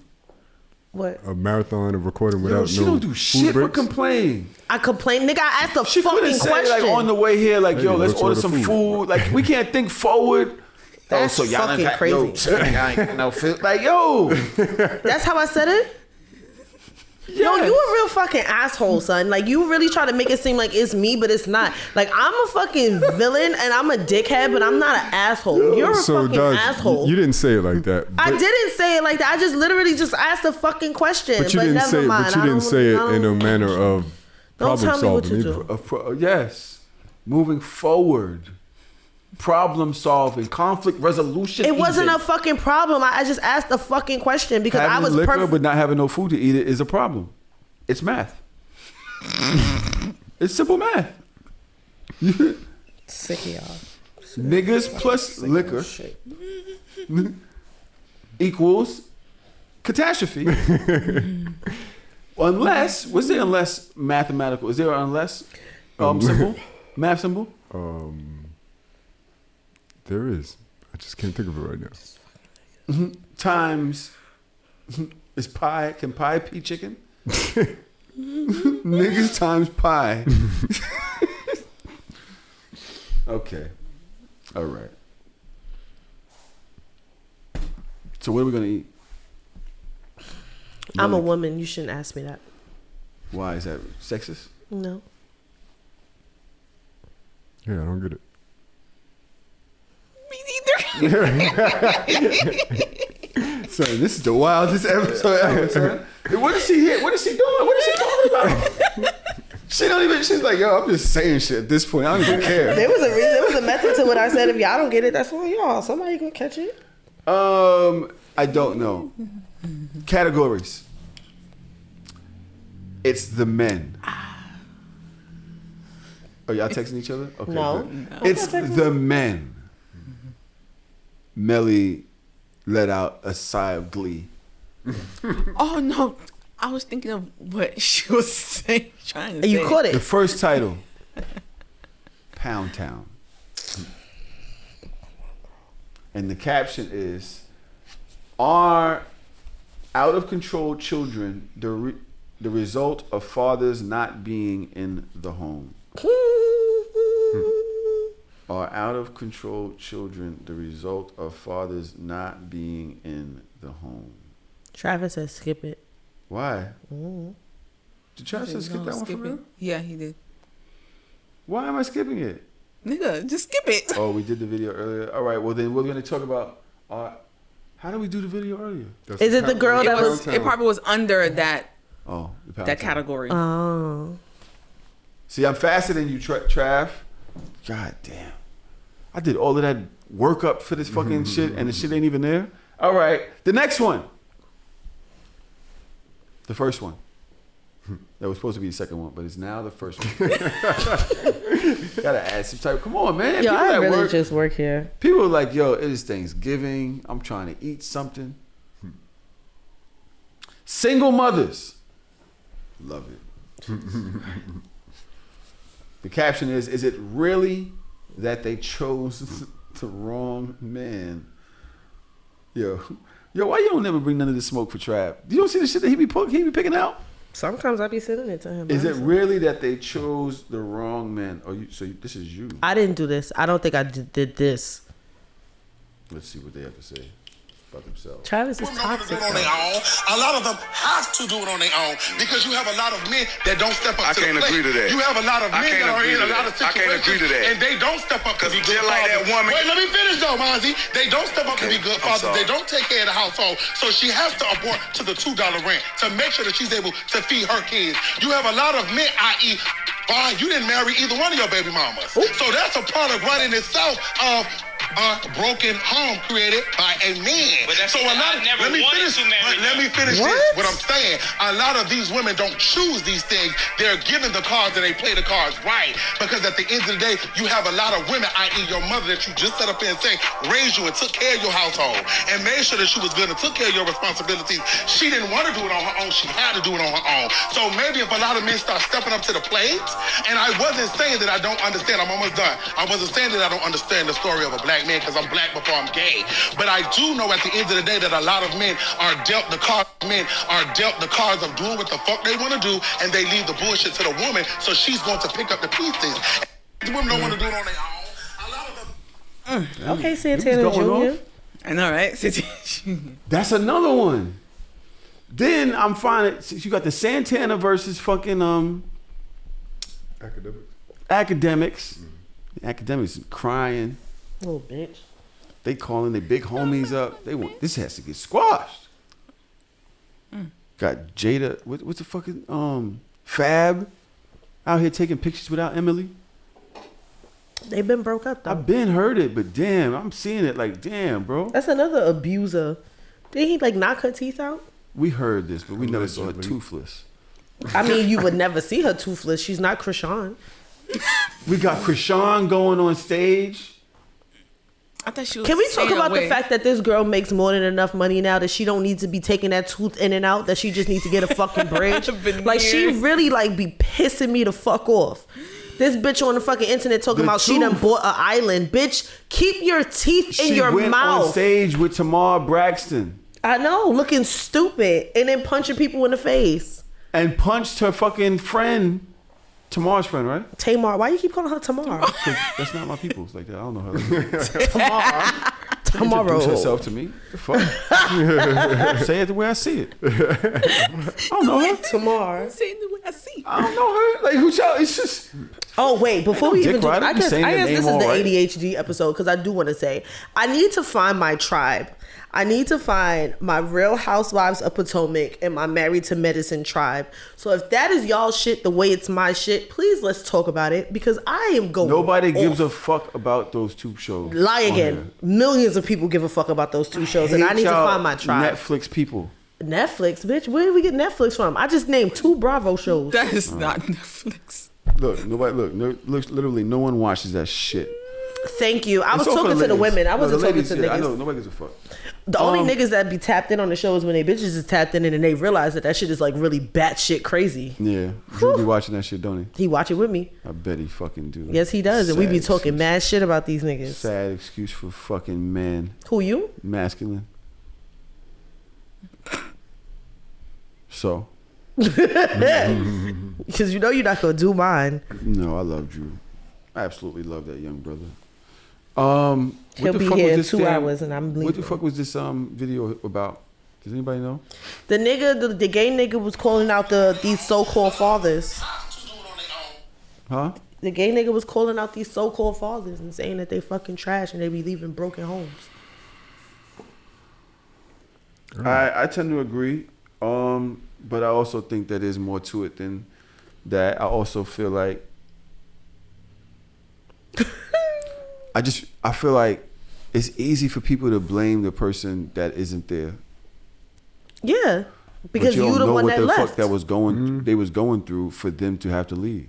I just feel like you can leave and still be an active participant in your child's life. Like I feel like a lot of niggas leave and then leave most of the heavy lifting to the mother. Well, most of the heavy lifting is going to be on the primary parent. But it doesn't. But it can be, but it doesn't have to be, right? I mean, but I've said this before. Like if you leave the home because y'all don't get along or whatever, at the very least, maybe you are the one that takes the kid to school every day, right? Or maybe you're the one that picks the kid up. Now I live in Brooklyn. I got to go to the Bronx. Pick them up. I also don't believe that you should be moving that far away from your kids, because in case of an emergency, like and that other parent is not available, don't you want to be closer to your kids? Be like Kanye, move across the street from your baby mother. Yes. If you have it like move that. Move in the same building. But a lot of people don't have it like that. A lot of we're talking about let's not make it seem like women have it like that when they are single either. A lot of y'all wind up in the court system or in the shelters, getting Section 8, going from one public housing to another. You don't have really control over your circumstances like that. But and you're a lot talking of about a the men small don't group either. of women. No. Talking about people in general. People end up where they could afford to end up. People end up where you can afford to end up. I'm going to say my dad never lived more than 15 minutes away from anywhere that I lived. Your family also had property. That's true, but still, that's a lot of properties. But also the thing is that what we're saying is you're like, oh, you should be able to pick them up every day from school. No, I didn't say that. I'm saying like there should be a compromise. There should be more of a balance. Like even if the kid doesn't live, I just think that it's interesting. Doable. I think that it's interesting when men leave the family or leave the household. They either move as far away as possible. Because you don't have a baby mother. Or you move into these 1-bedroom apartments, or you move into a situation where you got nigga roommate. Like you don't, like it's one thing when you actually make time and make space for the fact that you're a parent also. They just oh, I'm not dealing with that shit no more. I dip, and then you come pick up your kids every other weekend and the kids are sleeping on the couch and shit, or they sleeping in your bed and you sleeping on the couch. Like you're still a parent. That shit is weird to me. Like in my brain, like I don't understand. I cannot compute having a child and then because you left the other parent, it's like your fatherhood or whatever is like called into play. Like you don't got your kids, you don't got toys in the house for your kids for when they come over. You don't have you don't have clothes in the house for when your kid come over. So it's like you gotta pack a kid whole life and then go see their father and then bring the whole life. Like that's weird to me, and I don't understand why that's not spoken about more. You don't have to be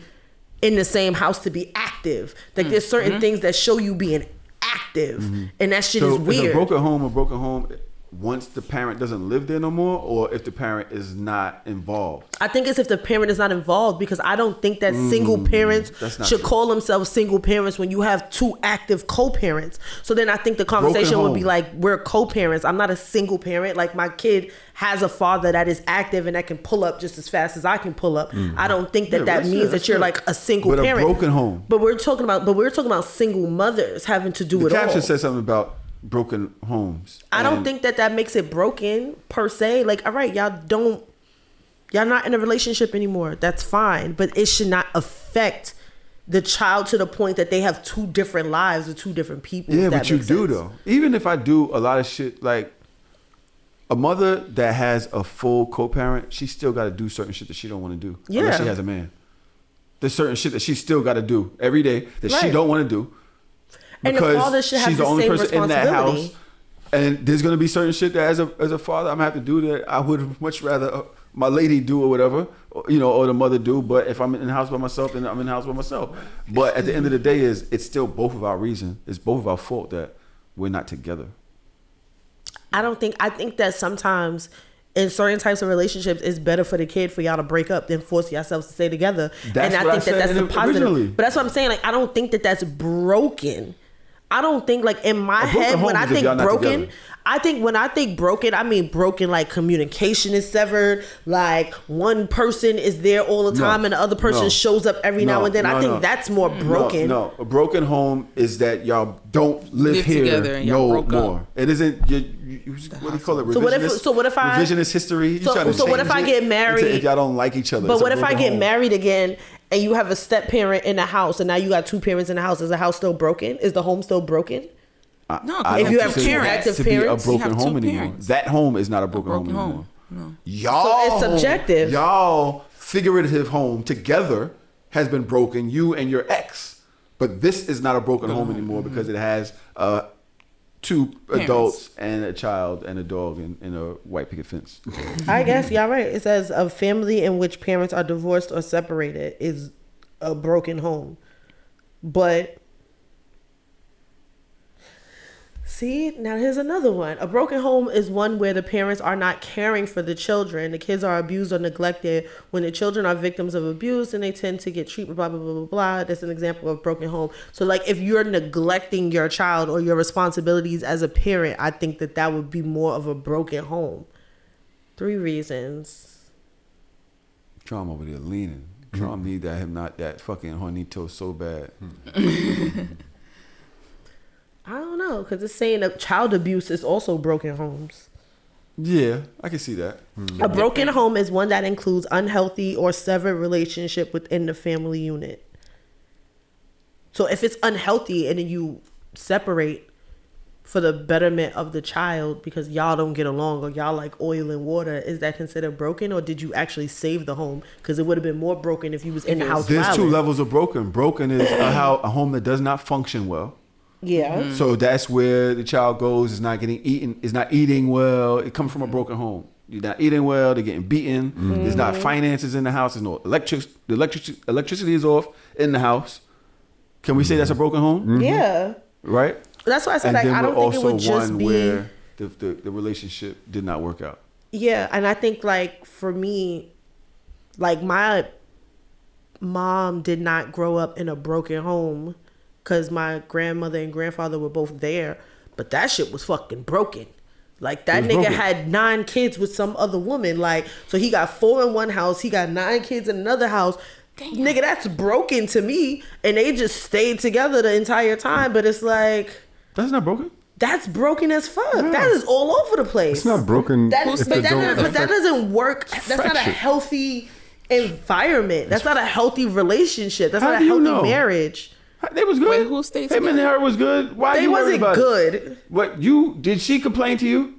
I lived with them for a while. And them niggas wasn't good. Them niggas was just there. They found what worked for them at the time. That shit was more broken and toxic than anything else. They was better off breaking the fuck up. To you? Yes, because I lived there. You stayed measuring other people by what you would do. What had Traum? I don't remember what I was gonna say. Something to that regards about.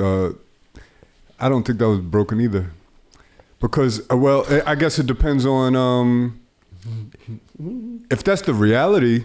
That's one thing, but is it affecting your everyday moves and your happiness and your emotional support? Yeah, and all that you don't think that affects everything? Like that is a big ass effect. What you? There's a lot of shit that's real and true, but just life goes on.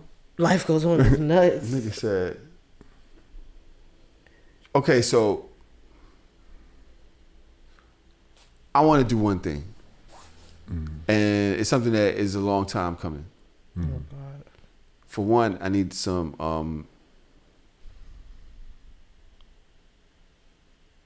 chapstick.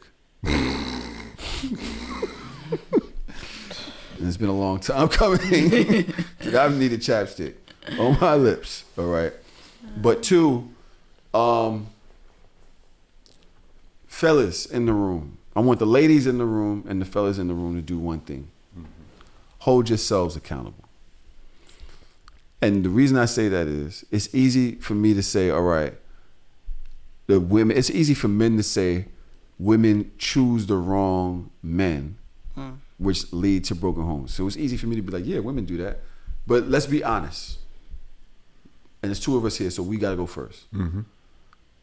Is it that women choose the wrong men? Or is that men actually are assholes, dickheads, pussies, cowards, like Daj said? Like, what do we contribute to the broken home? Generally.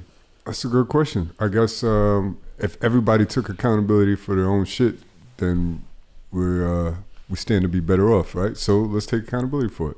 And yeah, a lot of times the men can be better.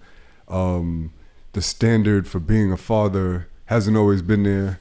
For being a good father, you know what I mean? Hasn't always been important amongst the brotherhood of men.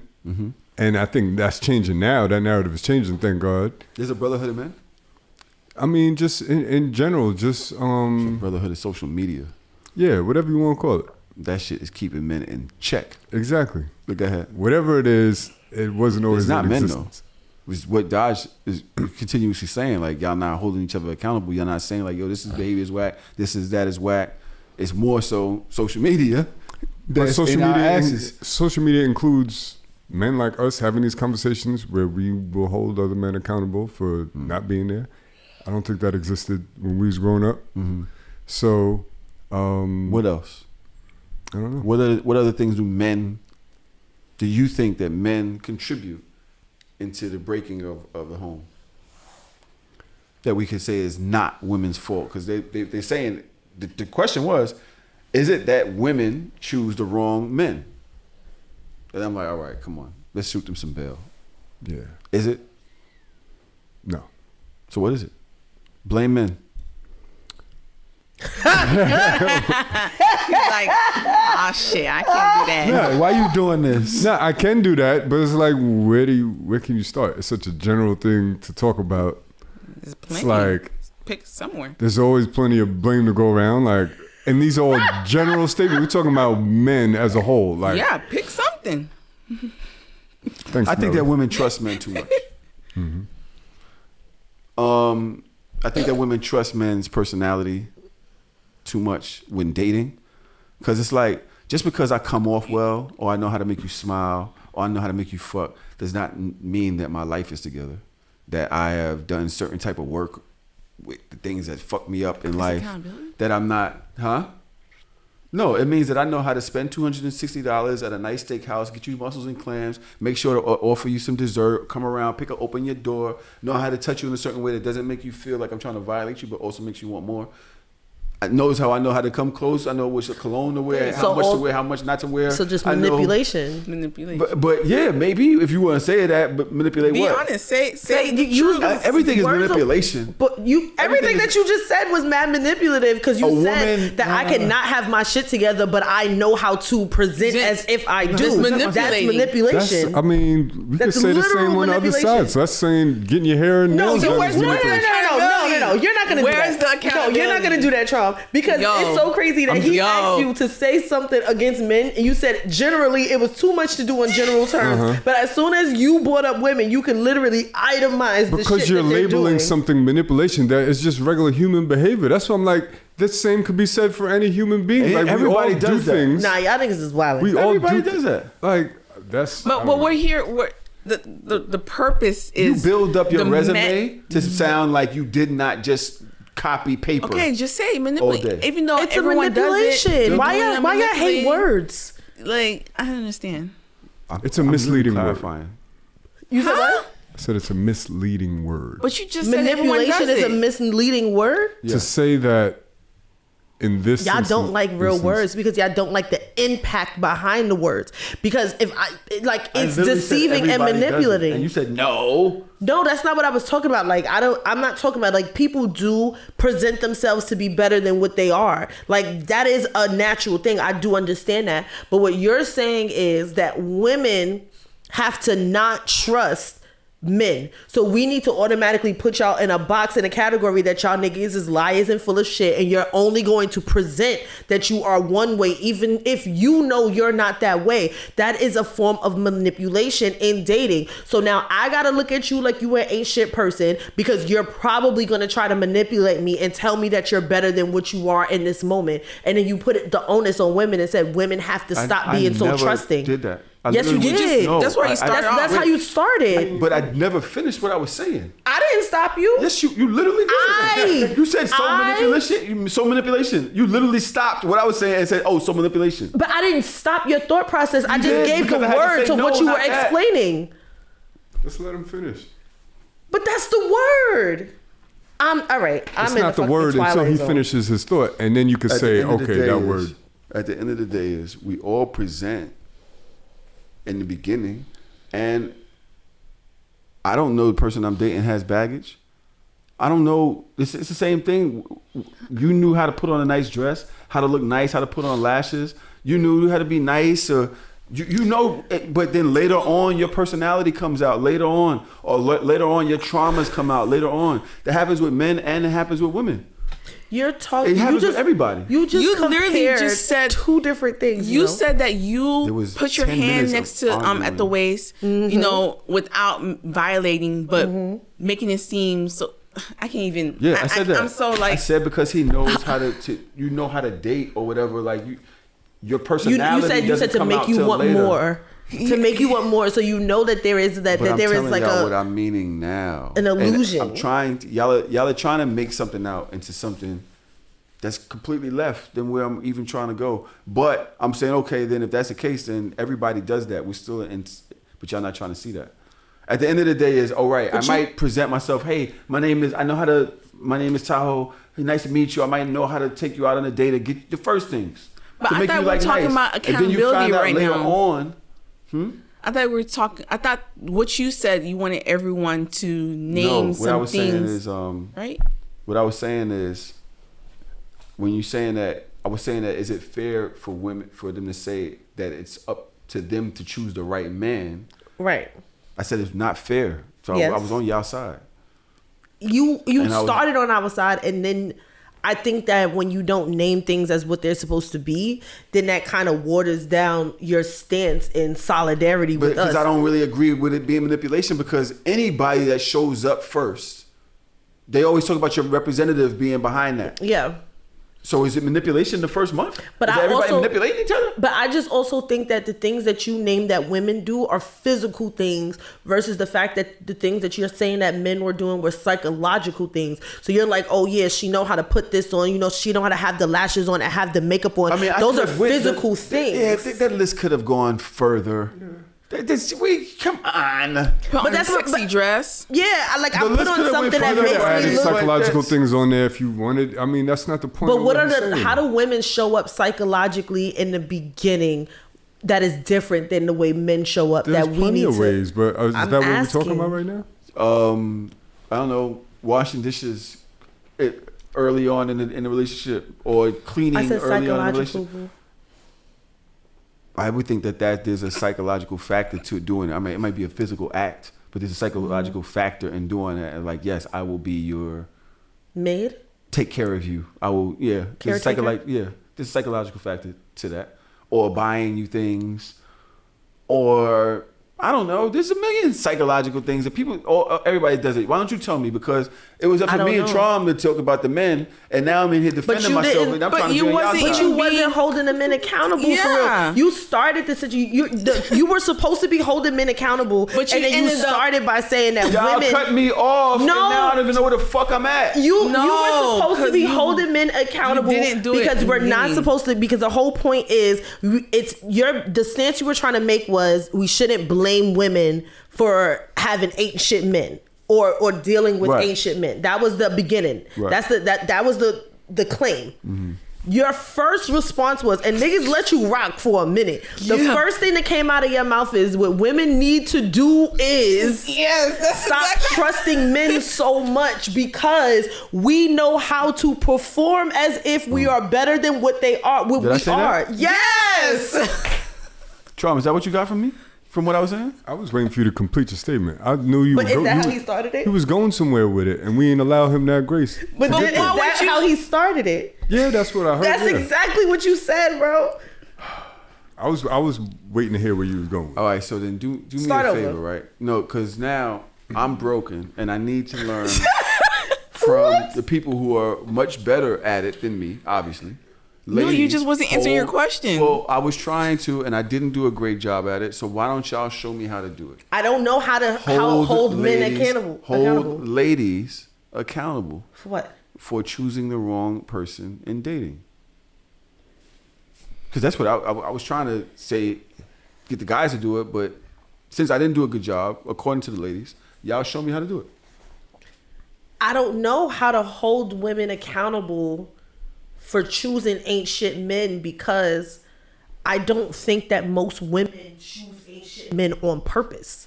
And I feel like the easiest way for women to be able to stop dealing with men of a certain caliber or lack thereof is if men are honest about who they are in the beginning and allowing women the real option to choose if I want to deal with the wolf or not.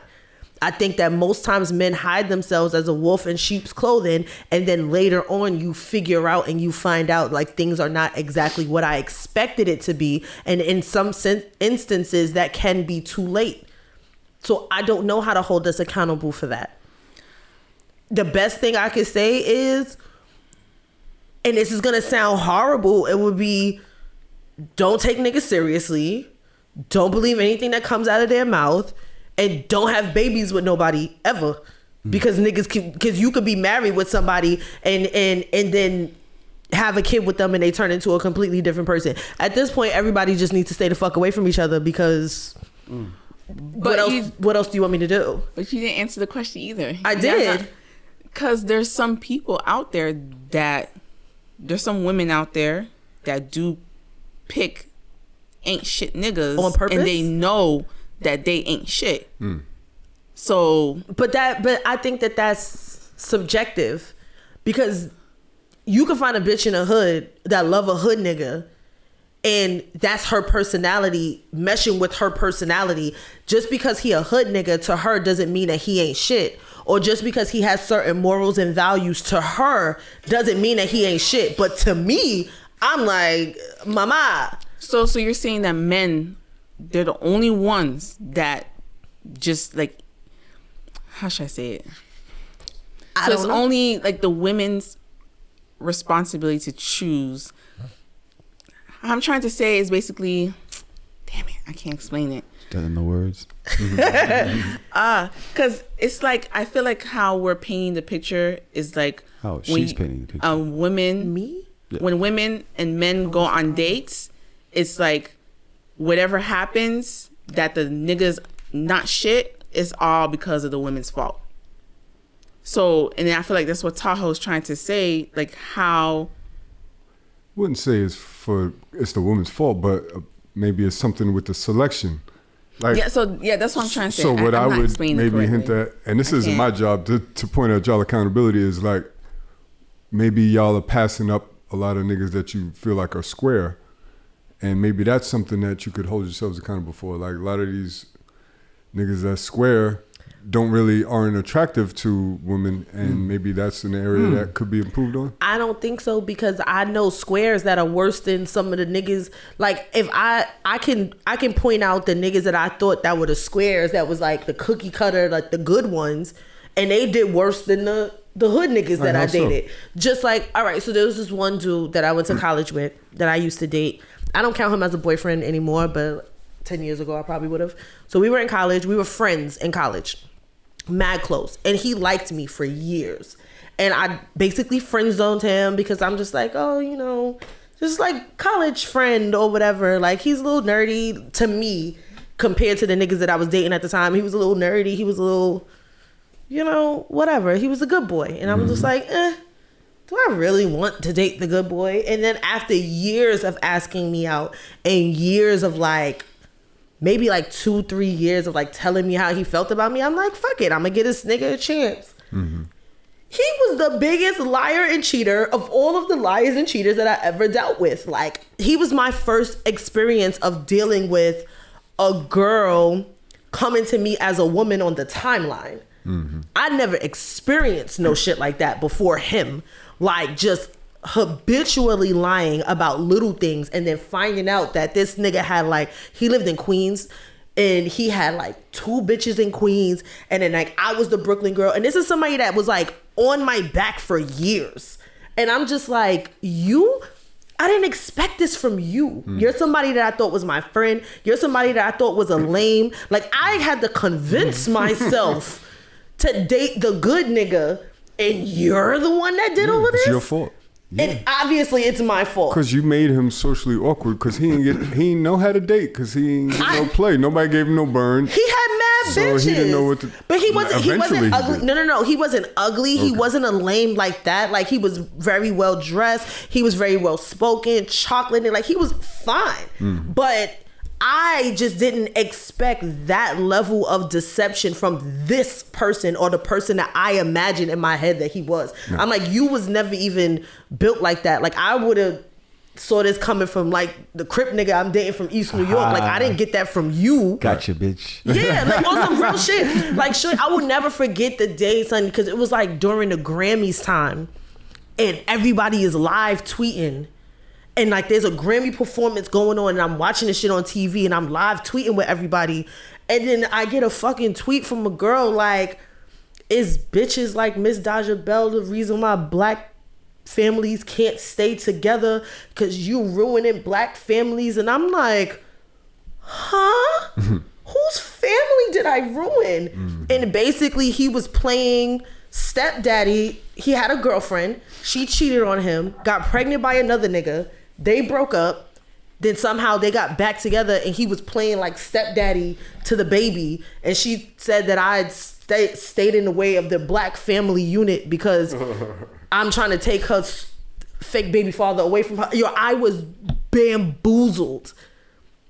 So how would I have been able to decipher that he was an ain't shit nigga after years of being friends, years of talking, dating? How can anybody decipher it? And the only way you can decipher if people are honest about who they are from the beginning.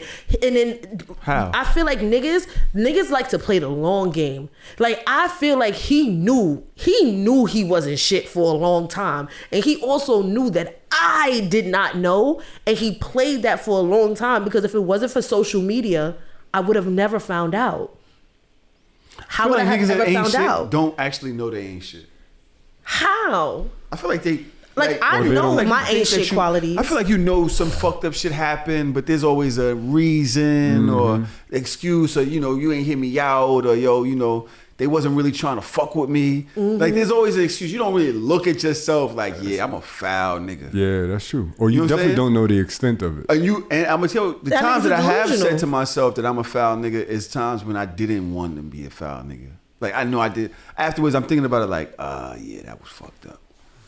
I did, you know what I'm saying? It's not like, yeah, I did it. I got that bitch. I stole a TV. It's like, oh yeah, it's gonna look like I stole a TV, huh? Yeah, you know what I'm saying? Like there's times I look back on my life like, damn, I wasn't shit. But it was never like I was a bad person. Like, I intended on fucking up people's lives. It was just a time where I was probably a little bit more self-centered, so you may not have thought about the impact that you had on other people's lives, but the intent wasn't there. So in your own brain, you're not like, yeah, I'm about to fuck these people's lives. Tell you right now, I'm completely different from you. I was about to say the same thing. I feel like when I'm fucking with somebody, I like trying to fuck their lives up. I'm doing that shit on purpose. I'm fucking with somebody's life right now. Because I've definitely fucked with people. Never done that. That girl in particular, like, I could have broke up with that nigga at that moment. But because she came at me on the timeline, I stayed with that nigga for 6 months, and I intentionally wanted to make her like uncomfortable. But that's I different. would post shit on She's not the person you were dating, so you weren't intentionally fucking. But she was the one that was more fucked up than he, because he was chilling. Like, now he like, I got 2 bitches, and everybody know I would do shit intentionally. You know what's so funny? Somebody just said, ain't shit niggas that chase you to do you wrong are the worst. Son, no, and I was worse. like, you know what it reminds me of? Like when you're driving and somebody like pulls out in front of you. It slows down. They pull out like mad fast. Yes. And then they slow like, you wasted down. my time Like, yo, I was minding my motherfucking business. Yes. Why did you have to get in front of me? Right. There's mad people out here you could have got in front of. Or you could have waited. Yep. You could have went by yourself. You could have been single. Since you were driving slow. Son. That being said, this is the mix-up. This episode, I don't even know what the fuck I'm doing with this episode. This might be the Thanksgiving episode. Because everybody's with their family. They're just playing it while they making... Do people make sorrow for Thanksgiving? I do. I love making My songs. aunt does. I'm looking forward to that shit. Yeah? Yeah. How many plates y'all thinking about Caribbean getting? people. From where I'm cooking this year, unfortunately. So you're not going nowhere for plates? No, I'm gonna be in my house. I'm gonna have people in my house. I'm gonna leave my house. This is That's what it true. is. You inviting people over? Not necessarily. Uh-oh. That's a good answer. I kind of got that real. I saw that. That's a good answer. no, because I kind of got thrown into this. Like it's just like, oh, so what are you doing for Thanksgiving? Nothing. I'm gonna be in the crib. Oh, okay. So you're hosting Thanksgiving now. Well, word. Yeah. I still can't believe it's fucking Thanksgiving. Like this So you shit just came wasn't so gonna say, yo, abruptly. you want to pull up? You can come. Oh, that's a lazy invite. Yeah, that was a late. wasn't- You can come. It wasn't an If invitation. you want to. No, it's Thanksgiving. I automatically assume people be wanting to be with their families. Don't you be with at your grandmother's house with your whole family every Thanksgiving? So you gonna want to leave them to come to Jersey? Thanksgiving? First of all, there's like 6 aunts, 3. Then there's the beef that I was telling y'all about last week. Yes. So I don't even know if I'm gonna be welcome. Then So there's come. mad aunts, right? And then the young ones, they all gotta go smoke. And because they know I don't smoke, They the leave you minute in there the with the fucking adults. the knife hits the counter, it's like 6. The younger ones just disappear. You just don't see them no more. And you be sitting there finishing your food, you chilling, Like, and you turn around like, yo, where did so-and-so god damn, where the fuck? go? And they off high somewhere. Without Oh, I remember those days, boy. Those used to be the best sessions when you about to eat Thanksgiving dinner. You go and outside with get your high cousins and shit? boy. Yeah, yeah. go inside steaming, your eyes fucked up. And that food right But there. let me get oh, some man. candy yams. So Right. you got Afterwards. always after. Yeah. It's over. But yes, you are more than welcome to come. Like it's like I got the refugee house this year. Everybody that don't fuck with their families, they gonna come to my I'm gonna pull up. house. I'm probably going to pull up. My Yeah. son's gonna be out of town. My daughter's gonna be out of town. My Where the mom fuck wants to they be- going?